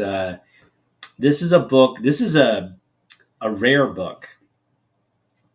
Larry is so well known for uh, his writing. He wrote GI Joe. He wrote Wolverine. He's worked on so many books. He's worked on X-Men. He's worked on. Um, he's even worked on. He's worked on like Conan, I believe, as well. There's just a bunch of books, but this particular book, like if you look at the silent issue, he did the interiors on the silent issue. So, his artwork is out there, but we rarely see his cover work, his cover art, and this is really like an incredible, in my opinion, a really incredible cover art. That's Red Sonja. And this is a Larry Hama cover. So not too many of his work on cover books, especially on a key book, but this Red Sonja one, um, and it's his cover, and he made it out to my son. So this is actually the free signature I got. Um, and then the rest, he did one free signature, and the rest he charged. So I got the free signature on this book, and I had him make it out to my son, to Leo, Larry Hama 23 on that. And this is when Leo's old enough to appreciate this book. He's gonna get it, and he's gonna hopefully hopefully he'll I'm definitely going to impart on him the significance of Larry Hama as a Japanese American working in the comic book industry, and his impact on popular culture, his really impact on the comic book industry, more than pop culture. I mean, he's still doing books, right? So he's just had a tremendous career, and he's a Hall of Famer, and well-deserved Hall of Famer. All right, Damien, thanks for hanging out. Yeah, we should get together. I definitely want to go visit you guys. And who knows? I may still plans. I know, got 3 weeks till Rose City. Who knows what will happen in those 3 weeks? But for now, I don't think I'll be able to make it out. All right. This next signed book we got off eBay, and we got it for a great price, which is why I got it. I think we paid $20, $25 for this. And that's just a signed Peach Momoko book. Peach Momoko signatures are also one of those things where she does a signing event. You're paying $100 for a CGC Peach Momoko signature. And the thing is, like, when she signs at Comic Cons, she's not charging. She's signing. I think she's gonna put a limit to them, because I think when she was signing like 10 books for free, which is ridiculous. Who signs 10 books for free? Everybody's gonna bring 10 books to have signed. So I think and that's what caused some of the hubbub at New York City Comic Con. So she's probably gonna take a step back, probably do something like 2, 3, maybe maximum 3 signed books. I think that's even a lot, but she does them for free. So that's a nice thing. And I'm sure this person got the book signed for free and then sold it off on eBay for $25 to a guy like me. But the reason I got this book, other than the signature, is the beautiful cover. I mean, it's Demon Days Cursed Web #1, but you have her version of what looks to be Spider-Gwen. Now, I haven't read this book, but that looks to be her version of a Spider-Gwen character that enters the Demon Days universe. So that for me makes this book absolutely a must-have, and to have it signed makes it that much better. Love the placement of the signature as well. Beautiful book, absolutely a treasured addition to the collection. All these books are just such big pickups for me, and a lot of them are off eBay, especially the signed books. But we wanted to be very thoughtful, and we wanted to negotiate lower values and try to pick up this book. This is another book I couldn't believe I got it for this price. We got this for $25, and I don't know what this person was thinking, but why would you sell a Michael Turner signature for such low value? I mean, I'm the beneficiary of the decision, so I'm not going to complain too much. But $25 for a Michael Turner Superman cover signature, man, look at that!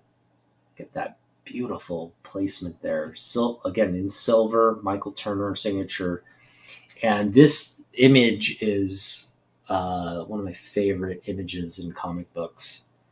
For those of you who remember the Reeve Superman, at the end of Reeve Superman, the Superman movie, there's a scene, or maybe it's Superman 2. Sorry, no, it's Superman 1 and Superman 2. The scene is in both, and they're the final scenes in both. In Superman 1, he's just kind of like, he's going on patrol through the city, and then he goes into outer space, right? He's like kind of flying through outer space in Superman 1. And then in Superman 2, he kind of comes to the White House and he says, sorry I was away, but you can count on me to protect the U.S. and and the world. And then he kind of puts the flag back on the White House, and then he takes off into space again, and he's doing all these like it's Christopher Reeve doing these flying motions in the backdrop of Earth and outer space. And Michael Turner had drawn inspiration from that era of Superman, and this has such Christopher Reeve vibes, even though it's Michael Turner art, and you could make the argument that it has nothing to do with the Reeves that Reeves scene. For me, it does, because it has all the vibes, and again, it's this amazing pose first and foremost. You got this beautiful cape work, and then you got that backdrop of the sun rise, the sun coming up, and it's just a beautiful image, Michael Turner. And so this is another book where we want to get the Jim Lee signature. In fact, this is probably at one of the top of the list of books we want to get signed.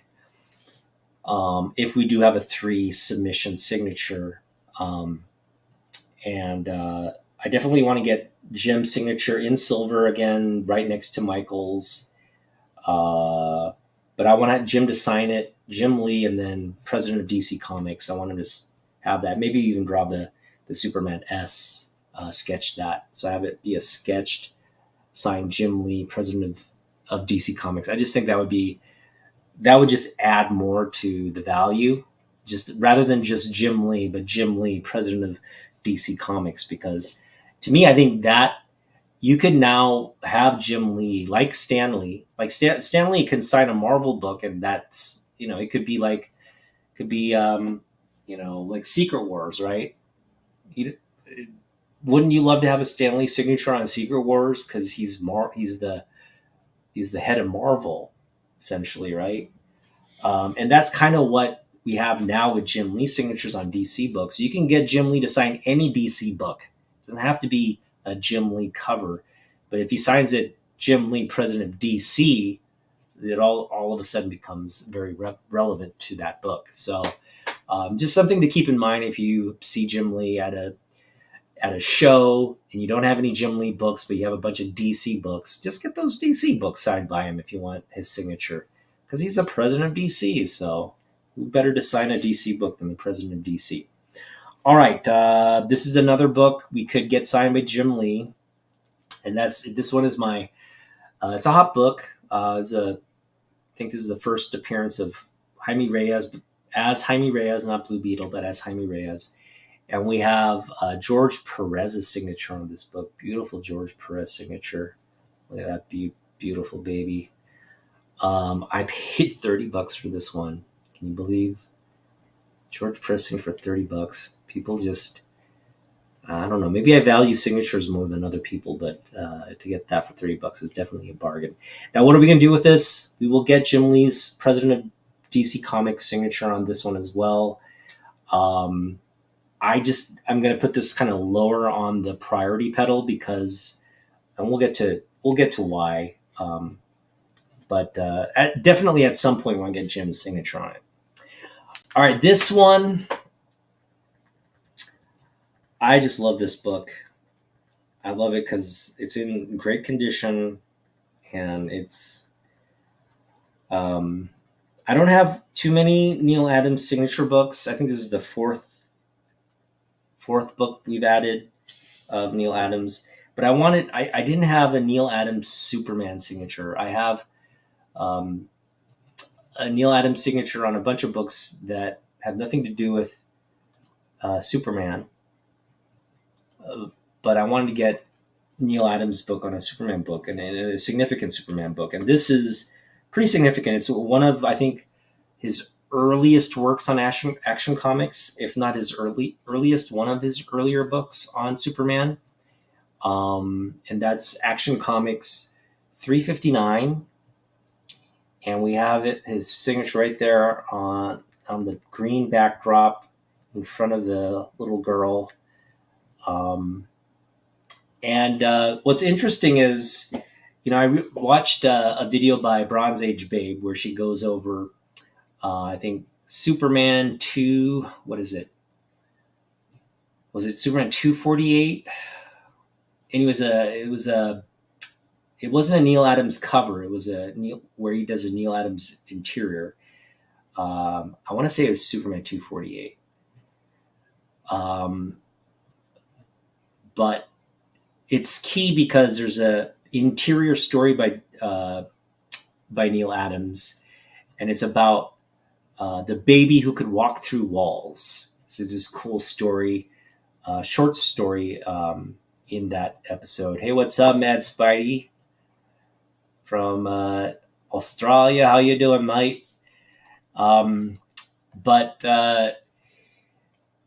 essentially, that story, and I didn't realize this, but Bronze Age Babe brought this to my attention. The little baby in that story was the inspiration for the baby came from his biological daughter. He essentially was like drawing her as a baby in this comic book, and I think this was around the time that Neil was, caring for his daughter at in the early stages of her life. And I just thought that was just so cool to add, to kind of immortalize his baby daughter through the pages of a comic book. And I get that sense here on this cover as well.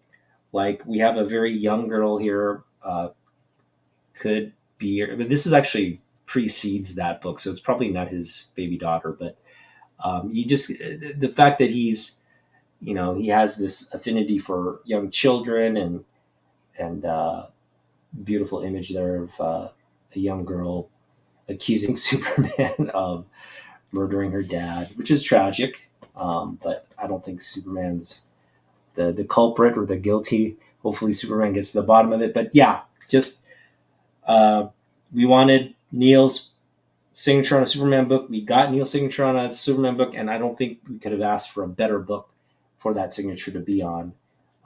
Beautiful cover of Superman on the witness stand. All right, moving right along, we got another Neil Adams book, and this one we picked up.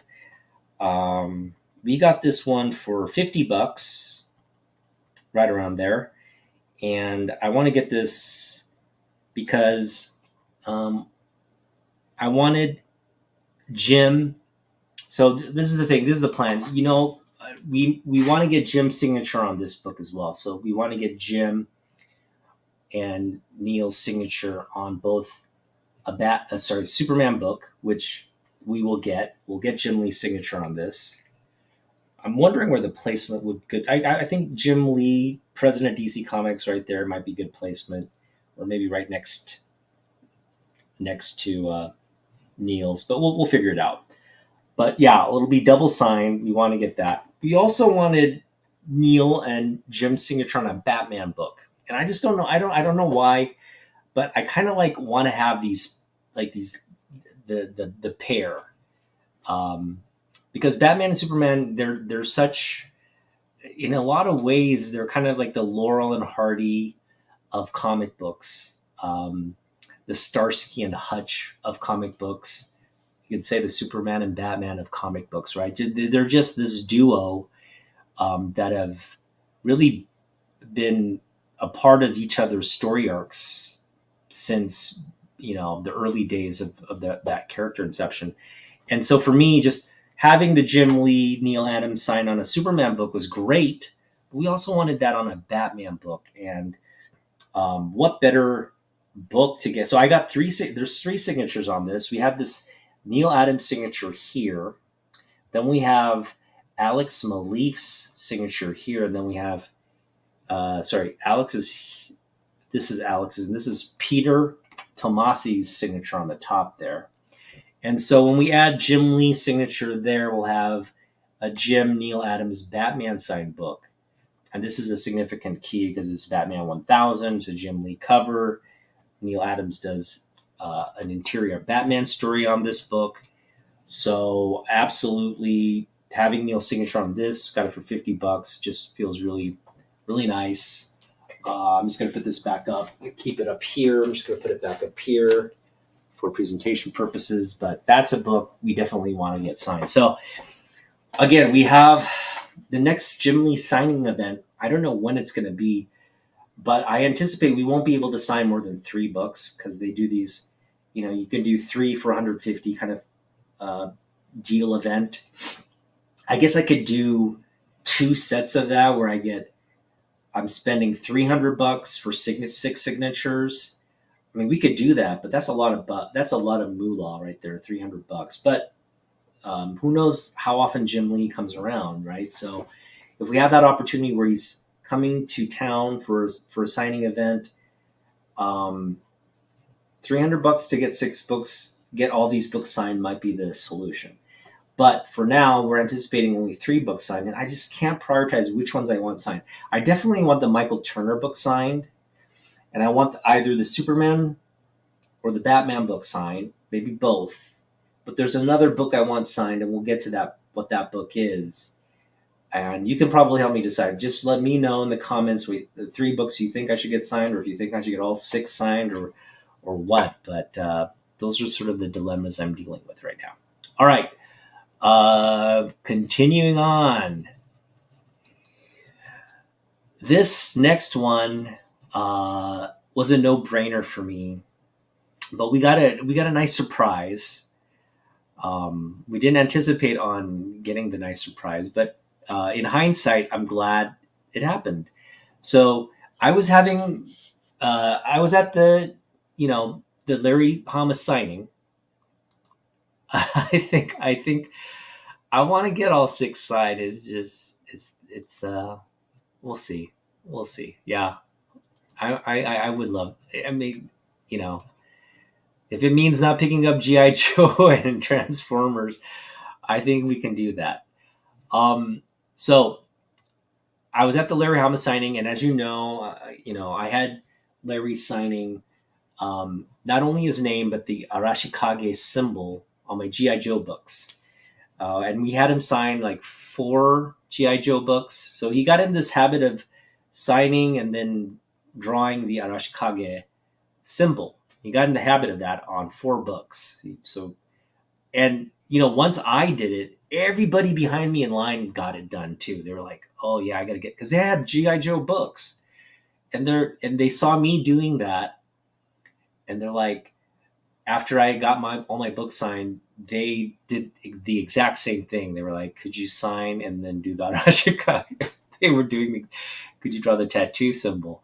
So everybody behind me in line was doing that, and Larry just got in the habit of doing that. I guess just signing that symbol. But what happened was on this book, I didn't particularly want the Arashikage symbol signed on this book, but I guess he got into this sort of pattern of signing it, and before I could intervene and say something, he already had the cap off the pen, and he was marking it in red, and he was drawing the Arashikage symbol. But I couldn't have asked for, I think, a better, because this is the only book I think in existence that will have this. This is a 101, and so that makes me proud to own the book. And also, I don't know if he was, there's this sort of variable or question mark. What is Larry suggesting that Wolverine and Deadpool have Arashikage ties? That's what we have. I gotta get rid of this glare here. It's just disturbing. All right, so and that's what we have on this book here. We've got Larry's signature first off in silver here, and then he signs. He sketches the Arashikage symbol, which is cool. Ultimately, it works. It looks like he's bleeding out the Arashikage fortune symbol, and it's in red, right? The red pops with the red cover. So I love this. I love the book, and the fact that he's suggesting that again they have ninja ties. Okay, Um, I'm all for that. I'm all for selling this story to Marvel. Actually, this concept to Marvel that would tie these two characters with the GI Joe characters, because they both, Deadpool didn't spend. I'm sure Deadpool at some point as a merc spent time in East Asia, but Wolverine spent a lot because that's where he got his ninja training. Um, and so uh, that's a very real, you know, within the realm of alternate verses or canon fodder storylines that you could potentially present. But anyway, definitely a one-on-one Larry Hama Arashikage sketch book.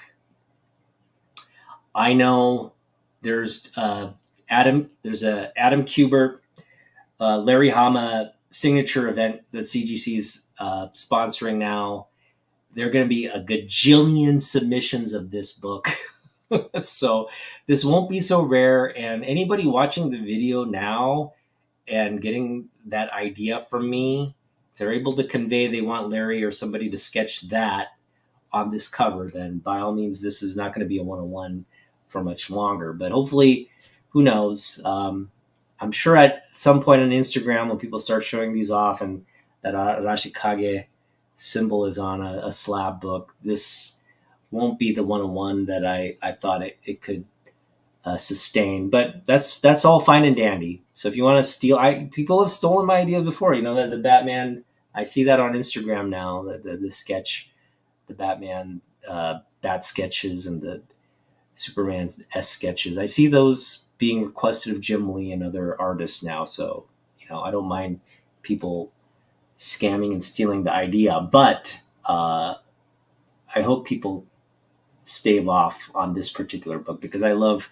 the uniqueness of this book and what it's conveying. All right, moving on. That's a big book. I probably should have had that higher on the list. The next one we have is X-Men 133. This is Wolverine Yellow Suit first cover.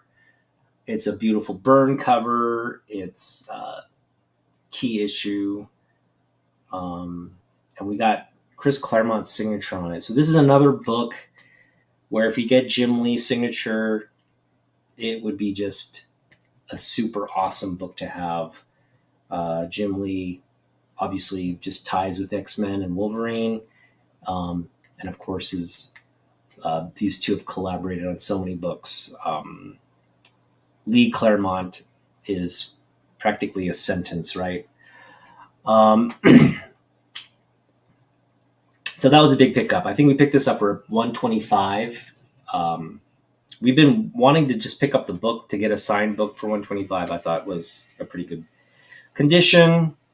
This one has just a slight corner crease again, so I'd probably put it in the fine plus. But $125 for fine plus signed book by Claremont. Not complaining. All right, this next one, again, this is probably my favorite Larry Hama book that we got signed. Actually, no, I take that back. My second favorite Larry Hama book we got signed. And but it's a beautiful, beautiful book. And again, it smacks you in the face with childhood nostalgia, especially for. I started collecting right around this period. And that's when G.I. Joe Transformers was huge. We were reading the comics, both of those comics. And then Marvel comes out with this series of 25th anniversary frame covers. And, it was just, wow. Like you wanted to kind of collect them all and own them all. What ran across the entire spectrum of books. The titles that they were publishing at the time, including, Ewoks, including obscure titles like Cloak and Dagger. All these like books just got the the frame treatment for the 25th anniversary. And of course, I had to get Larry's signature on this Snake Eyes cover. Now, this is Snake Eyes. Snake Eyes initially comes out with these goggles. The design, he comes out with these goggles, and that's a cool classic Snake Eyes look. And then I think in the series 2 or series 3, the second year of the second reiteration of the toys, they give him a redesign and they introduce Timber, his like rabid wolf. Like he has a wolf for a pet. Okay, how cool is Snake Eyes, right? He's got this friggin' wolf for a pet. And that's this design. So they come out with this sort of more angular, really 80s looking sort of design on the goggles. He's only missing parachute pants, I think. That's the only thing he's missing in his costume design. He would have looked badass with these goggles and parachute pants, black parachute pants. But anyway, I think this is the cooler of the figures and character design, because he comes with the wolf, and the character, he comes with this little plastic wolf. If you remember the toys, it's badass. It was just the baddest assest toy you could possibly own. And they redesigned Storm Shadow too. They gave him camo, like a camo suit with a bow and arrow and sword. It was just those two characters were just like the baddest assest characters, toy characters you could possibly have. But anyway, Larry signed this book, and for me, this is just like this is a 101 for now. I don't know if there's any book, this particular book with that signature. I know people behind me in line were getting the silent issue with Arashi Kage, so I already know that that's out the window. That's no longer a 101. But I think not too many people have this comic book to get signed by Larry. A lot of people had the Wolverine book. They had the G.I. Joe 21. They had G.I. Joe 1. But they didn't have this book, so that I saw.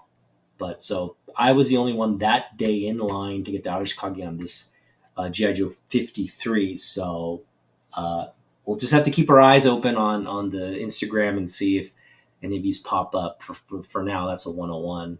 That 2 101s from that day's haul.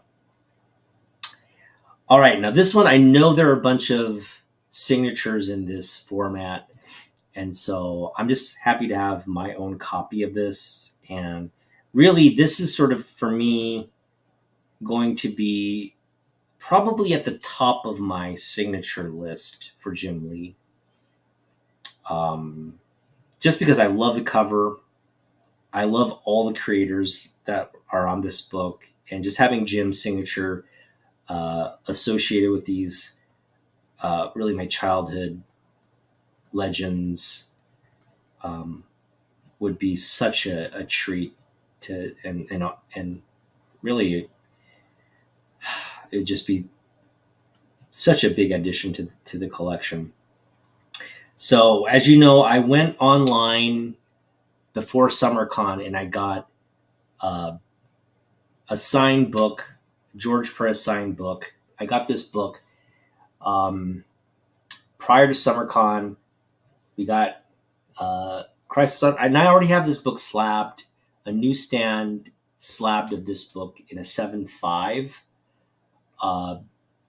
But with the Wolfman signature, with the Wolfman signing at SummerCon coming, I knew I wanted Wolfman's signature on that book.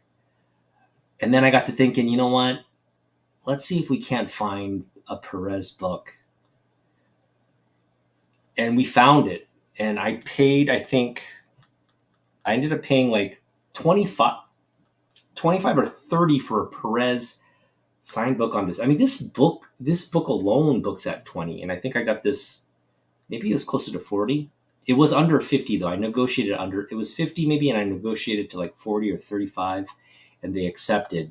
So I ended up getting for 35, a Perez cover here signed on this key issue, Death of Supergirl, Crisis on Infinite Earths number 7. And we got in the direct. That's fine. And so we took it to SummerCon and we got Marv's signature on there. So it's a Wolfman and Perez signed book. Now, I'm happy to keep it as a Wolfman Perez signed book because these are the two. I mean, if we were talking earlier about Batman, Superman, that duo, how closely knit those two are, like Laurel and Hardy, like Starsky and Hutch, like Shaq and Kobe. I don't know, like what are the famous duos throughout history? You can name them, and they're there. And then you can't. I mean, along with those two names, you have to add Wolfman Perez, right? Those two.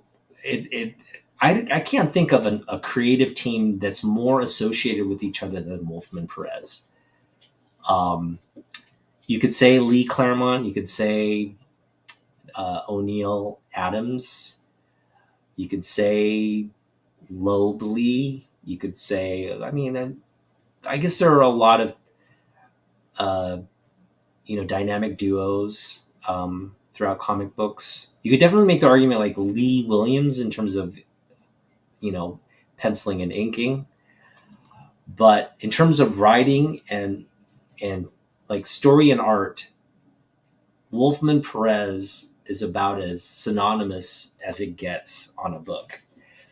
And so when I finally got Wolfman's signature on that, and I got the book from him, I was like, oh, like Grail achieved. Like I felt like I had leveled up in terms of my comic book collecting, and this is testament to that. Now, do I mar that duo by adding a third signature, Jim Lee, president of DC, somewhere along the book? Why not? So I'm debating if this is gonna. I obviously want Jim's signature on this book, but would some of the other books that I just showed warrant higher priority on that, or does this deserve to go at the top of the priority list? So I'm just kind of, if we do 6 books, if we get 6 books signed, it's not much of an issue. I can get this one and all the ones I showed off, all those signed, not an issue. But if we're only getting 3, we have to really prioritize. And right now, I'm definitely leaning toward the Turner Lee signature. I'm leaning toward that Batman Neil Adams signature. And I'm kind of leaning toward the Neil Adams Superman. But if we have the Neil Jim Lee on a book already, we might want a Jim Lee and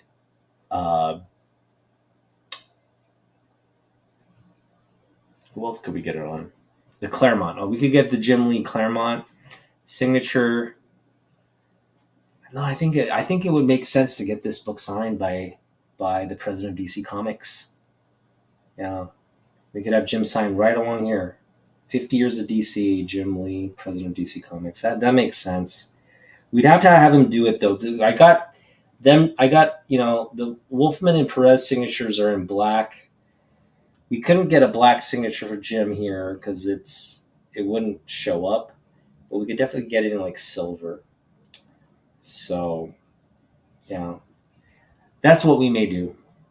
Or actually, since this is the golden anniversary, we could get in gold, 50 golden. That works. Yeah, we'll get the Jim signature in gold, president of DC, and then it's not like Jim's has nothing to do with the creation of this book, but he's got everything to do with DC. So it would be like a validation. Like I approve Jim Lee, president of DC Comics, of Wolfman and Perez's legacy. So okay, that's that. I think we've decided that's a book we're going to definitely get signed. All right, so we've got 3 more books left, and I'm going to show off this one first. So I don't go out and buy 9/8 slabs. In fact, I don't have any 9/8 books aside from a book I won from Catman Comics Fan. And shout out to Cat Fan. Cat Fan had a giveaway which I won, and he sent me the book. It's a beautiful 9/8 variant cover of Wolverine 12. It's a 9/8 copy. That's my only 9/8 in the collection. It's my first and only 9/8. I had a bunch of submissions that I've made over this 3 years that I've been back in collecting. None of those books came back at 9/8. We have several 9/6s. I have maybe 4 or 5 9/6s, but no 9/8s. And we have a bunch of 9s as well. And I was never we just didn't have luck with 9/8s because part of it was like, again, I probably didn't have the grading knowledge, or my observation of what is a high grade book wasn't at the same critical level that the grading companies have. So all of it was my fault, because we sent a bunch of books we thought were going to get higher grades, but they'd come back like 7s or 7.5s, 8s, 8.5s, which is fine. That's fine. These are all important books in my collection. It's not like I want to sell them to get higher grade books. Just, it is what it is.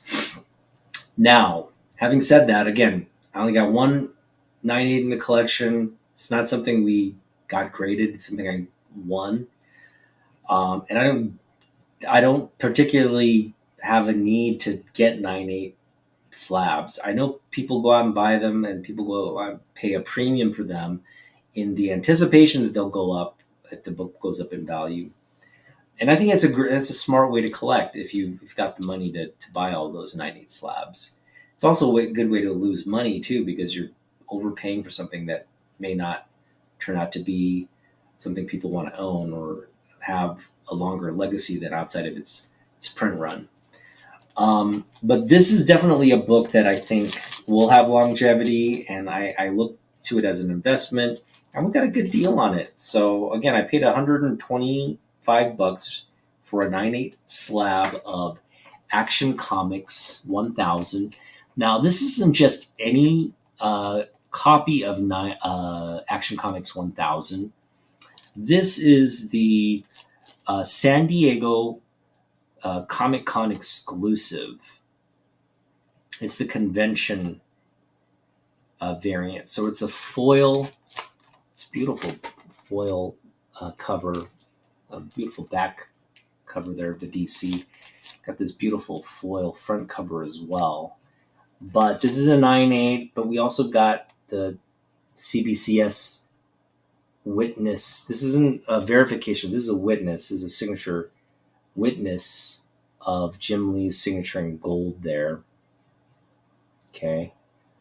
So this is definitely one of the top pickups, and this is a book I see value in owning in a 9/8. Just because, again, the exclusive variant has a rare print count, but also because it's signed and it's, again, the highest grade you can have. So for me, it was a no-brainer to pick it up, especially for $125. There were a few copies available, and they were all selling. Some were selling over $250, but they were the CGC signature slabs, which I don't know why they carry a premium over CBCS, but they do. And, it probably has to do with just people preferring CGC over CBCS. I'm not one of those people. I've never used CBCS, but I don't think it makes sense to pay more for CBCS, but I also don't think it makes sense to pay significantly more for CGC. But that's kind of where the market is, so you can't really argue with that fact. But yeah, happy, just really, really pleased with that pickup. If you look at Jim Lee Superman books, well, in the whole, I guess, 100 years from now, when people look back on Jim Lee's career and Jim Lee's art, and he's done so many books, there are going to be a few books that stand out as like key pieces of his work, especially given if he has a long career as the head of DC, which I anticipate he will have. You know, I imagine he's going to be the head of DC for at least another 15 years, right? So, assuming over that span of 15 years, that book is just going to gain more credence as one of the top DC books. First of all, 1,000 issues. There aren't too many books in the industry that reach that 1,000 issue mark. Detective, action. Those are the two right now. I know ASM is getting there, but they got a late start. Another book that's going to get there eventually is probably X-Men, right? When they go back to a legacy count. Um, who else? Superman will probably get there. Batman will get there. I mean, a bunch of books will get there, but again, these are the two. This is the standard, right? The 1,000 issue standard is set by Action. So, just love to have that. I'm just really pleased with that copy. I just think it's going to hold a lot of value in the long run. All right, so we picked out one up. We've got two more books to show off, and this book could have been the book of the summer easily.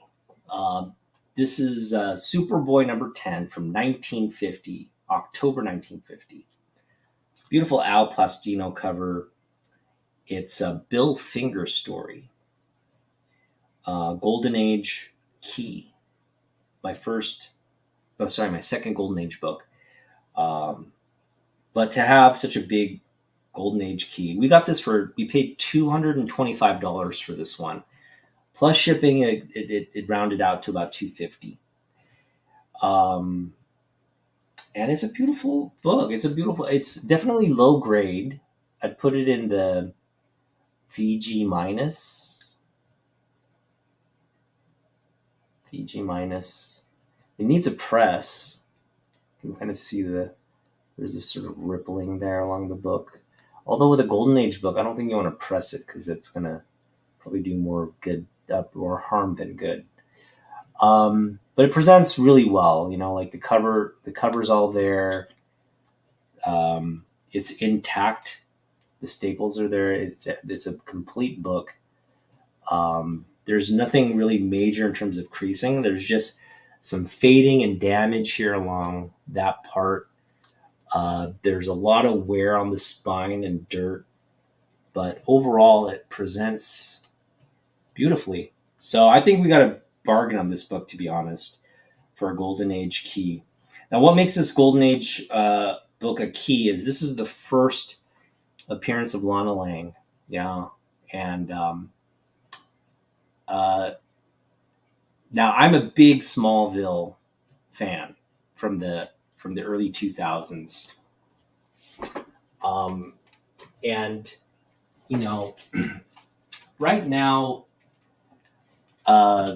there's a lot of hubbub about Lois Lane being Korean. I think they introduced a character transition. They race swapped Lois Lane. Now, the community is very divided on this, and I think that it has everything to do with our politics, unfortunately. So you have a camp that loves a Korean American Lois Lane, and then you have a camp that just doesn't see the point of race swapping any character, right? Like, let's just keep people as they're introduced. Well, let me ask you, how many characters in the past, how many characters before the year 2000, okay, are Korean American?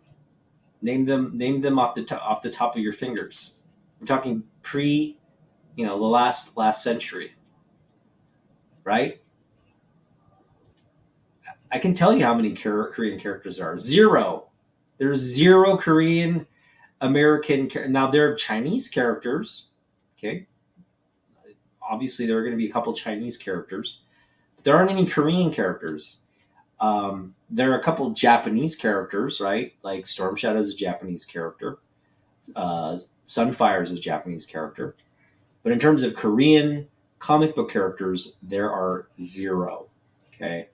So when you say like, oh, why are they race swapping characters? Well, they're just, like unless you introduce a bunch of new Korean American characters that have their own titles, like Silk. Silk is a Korean American Spider Woman, Spider Girl character, which is cool. I wish there were more Silks. And you have a legitimate argument. Like, just introduce a bunch of new Korean American characters. You don't have to necessarily race swap the original characters. That's a valid point. Okay. But the rate of, I think Amadeus Cho is another character that's Korean. He's the Hulk, right?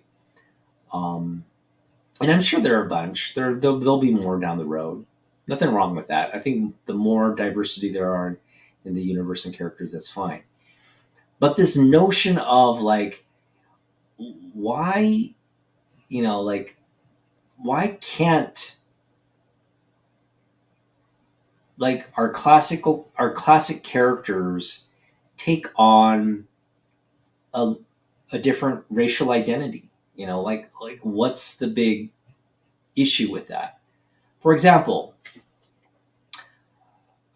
people hated the fact that they race swapped Snake Eyes. Snake Eyes is a blonde haired, blue eyed, red blooded American character. Okay. But in the G.I. Joe movie, Snake Eyes origin movie, they made him biracial. They made him half white, half Asian, and he looks all Asian. So uh, people hated that. Um, and I see both sides. Okay, I see both sides. One, the character should have been Asian American to begin with. Okay, that's the first and foremost thing. Snake Eyes should have been half Asian, half white to begin with. Shouldn't have been this white, corn-fed white guy from the Midwest, which is what he was.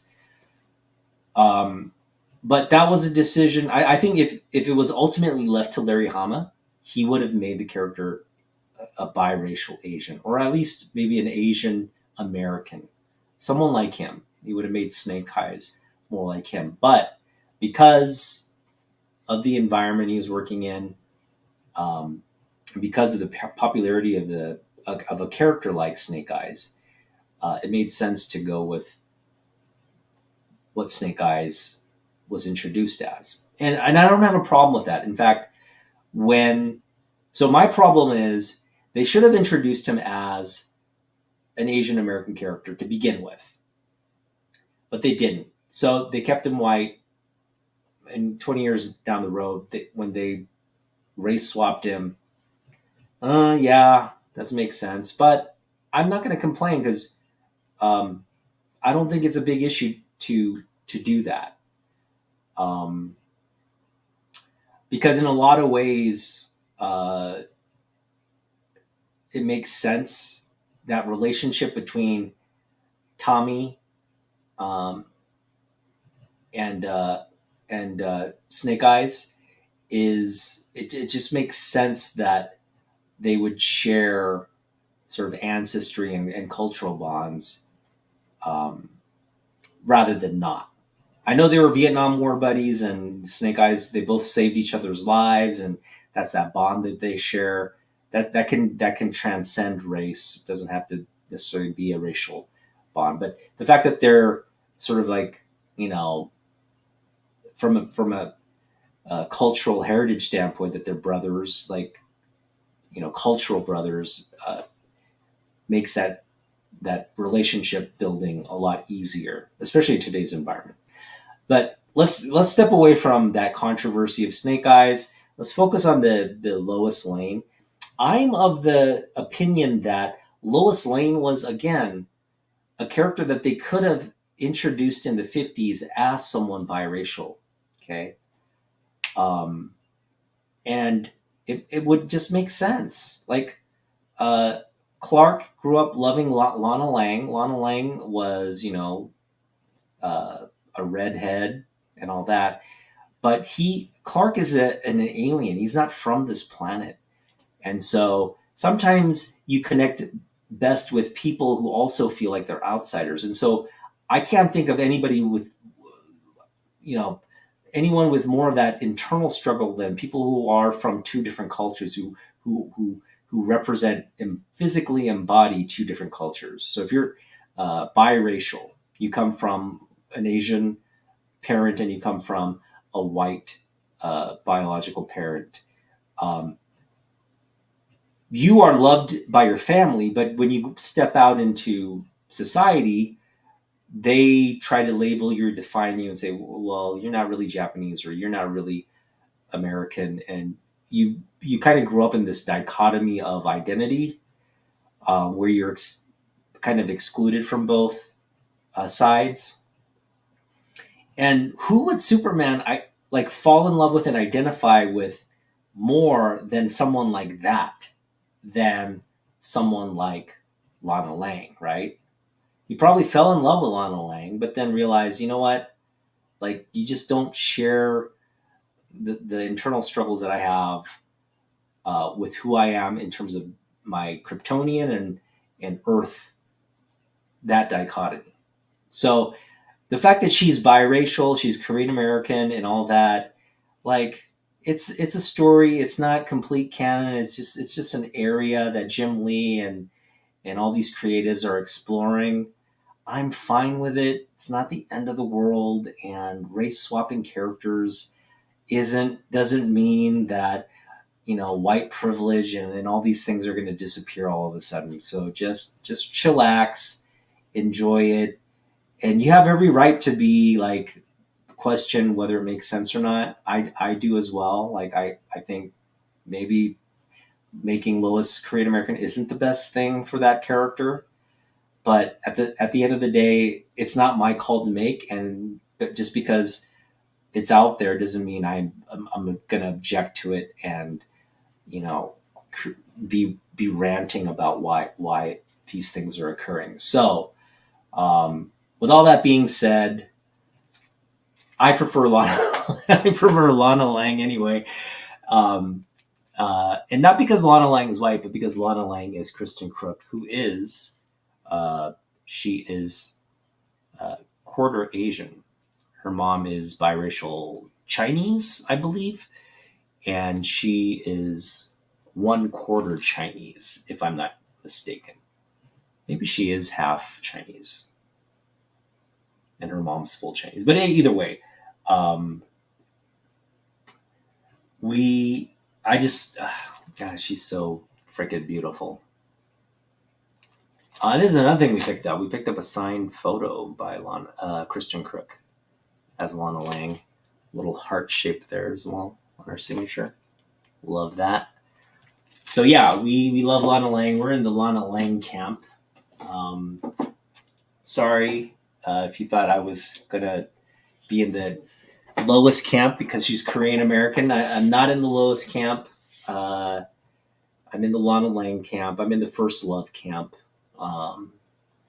But that's fine. Superman, his ultimate love is Lois Lane.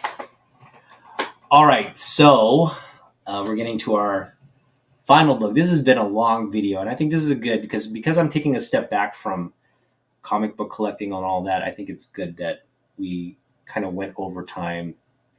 It's a long video, but we showed off all the books from the summer that we picked up. Big pickups, big books, and really some of the best, a lot of the best stuff in my collection was from this summer. Now, this particular book I did not get this summer. I got this right when I got back into collecting. It was one of my priority books. I had to get it. I paid a pretty penny for it, sent it, got it slabbed. It came back an 8.0. Little disappointed because we were expecting it to come back in the 9s, but it came back in 8.0. And I to be honest, I was very upset because I paid more than probably I should have for the book. But at the end of the day, it's like, what can you do? And we had it in a slab. It looks better than an 8.0 in my opinion. So ultimately, for me, it's still a high grade book. Um, but we got in a slab, and then the Larry Hama signing came, and I had it in the slab already. I was like, dang, do I gotta crack the slab, or do I just forego the signature on that particular book? And then ultimately, it came down to, what? If we're gonna meet Larry, we're definitely gonna get his best work signed by him. And this is his best work in comic books. It's the best uh, comic book. It's my favorite comic book of all time. I think it's the best story. It's the best. Uh, it's the best sequentially. First of all, it's an innovative book. It's the first book where there's no dialogue. There's no word bubbles. It's a completely visually sequential story. So there's a lot of people are doing that now, but Larry set the standard for these kinds of books, the silent issues. And this is the original silent issue. And we had to crack the slab. We had to get the book signed, and we got the Arashikage. Now this one doesn't have that big flashy marker because this is the pen I was using to get the Arashikage sketch. No, Larry used a fine point red pen for this particular Arashikage signature, and so it's gonna be hard to make out. But for anyone holding the book up, it doesn't detract away from the sketch doesn't detract away from the entire book like it does. You kind of have to examine it really close, which I love. But you can see from a certain angle, you can see it right there. Actually, it pops right there. You can see that Arashikage. You see it? There it is. And it's in red. It's in a red fine point ink. You can see the ink right there. Signed, sketched by Larry Hama. And this is definitely the book of the summer haul. But it wasn't a book that I got this summer. It was a book I cracked, had it signed, sketched, and then resubmitted to CGC. Came back the same grade, but we have signed and sketched by Larry Hama, newsstand edition, and I couldn't be more thrilled. So there you go. Thanks for hanging out with me for what seems like 2 hours. But again, all the big pickups from this summer, and I just kind of, I was able to talk about all these pickups and what they mean to me, and like my plans with the books and all that. So hopefully you enjoyed this video. It was a long video. I'm sure I would recommend skipping through a lot of it, but the fact that I got to share these with you is a treat. Thanks, Miss So, for hanging out. You're the best. I would love to hop on a live stream with you at some point, and go over comic books and talk about stuff you're into. I love the fact that you love Lana Lang as well. That's something we share. But hopefully people catching the video down the road would appreciate you liking and subscribing and leaving a comment and just engaging with my channel. I used to think, I'm not concerned with metrics and all that, but if you're enjoying it and you're taking the time to stop in and watch, hopefully you do more than that. You can leave a comment, engage with me in some way. Leave your thoughts on the Asian race swapping of Lois Lane. I am hearing a lot on my Instagram, a lot of opinions. Some of them I had to actually delete because it's just, I don't, if you're just going to be kind of spouting a lot of like hate on the in the comments. That's not something I want to promote or encourage. But if you're going to be thoughtful and say, hey, I don't agree with this, and outline your reasons why, that's fine. But if it's purely like, you know, uh, diversity has no place in comic books, though, that's not something I agree with. So I'm going to end it, but I'm going to end with this image here, and I'll hum the G.I. Joe theme as we leave. G.I. Joe, a real American hero. Otaku approves. See you guys later.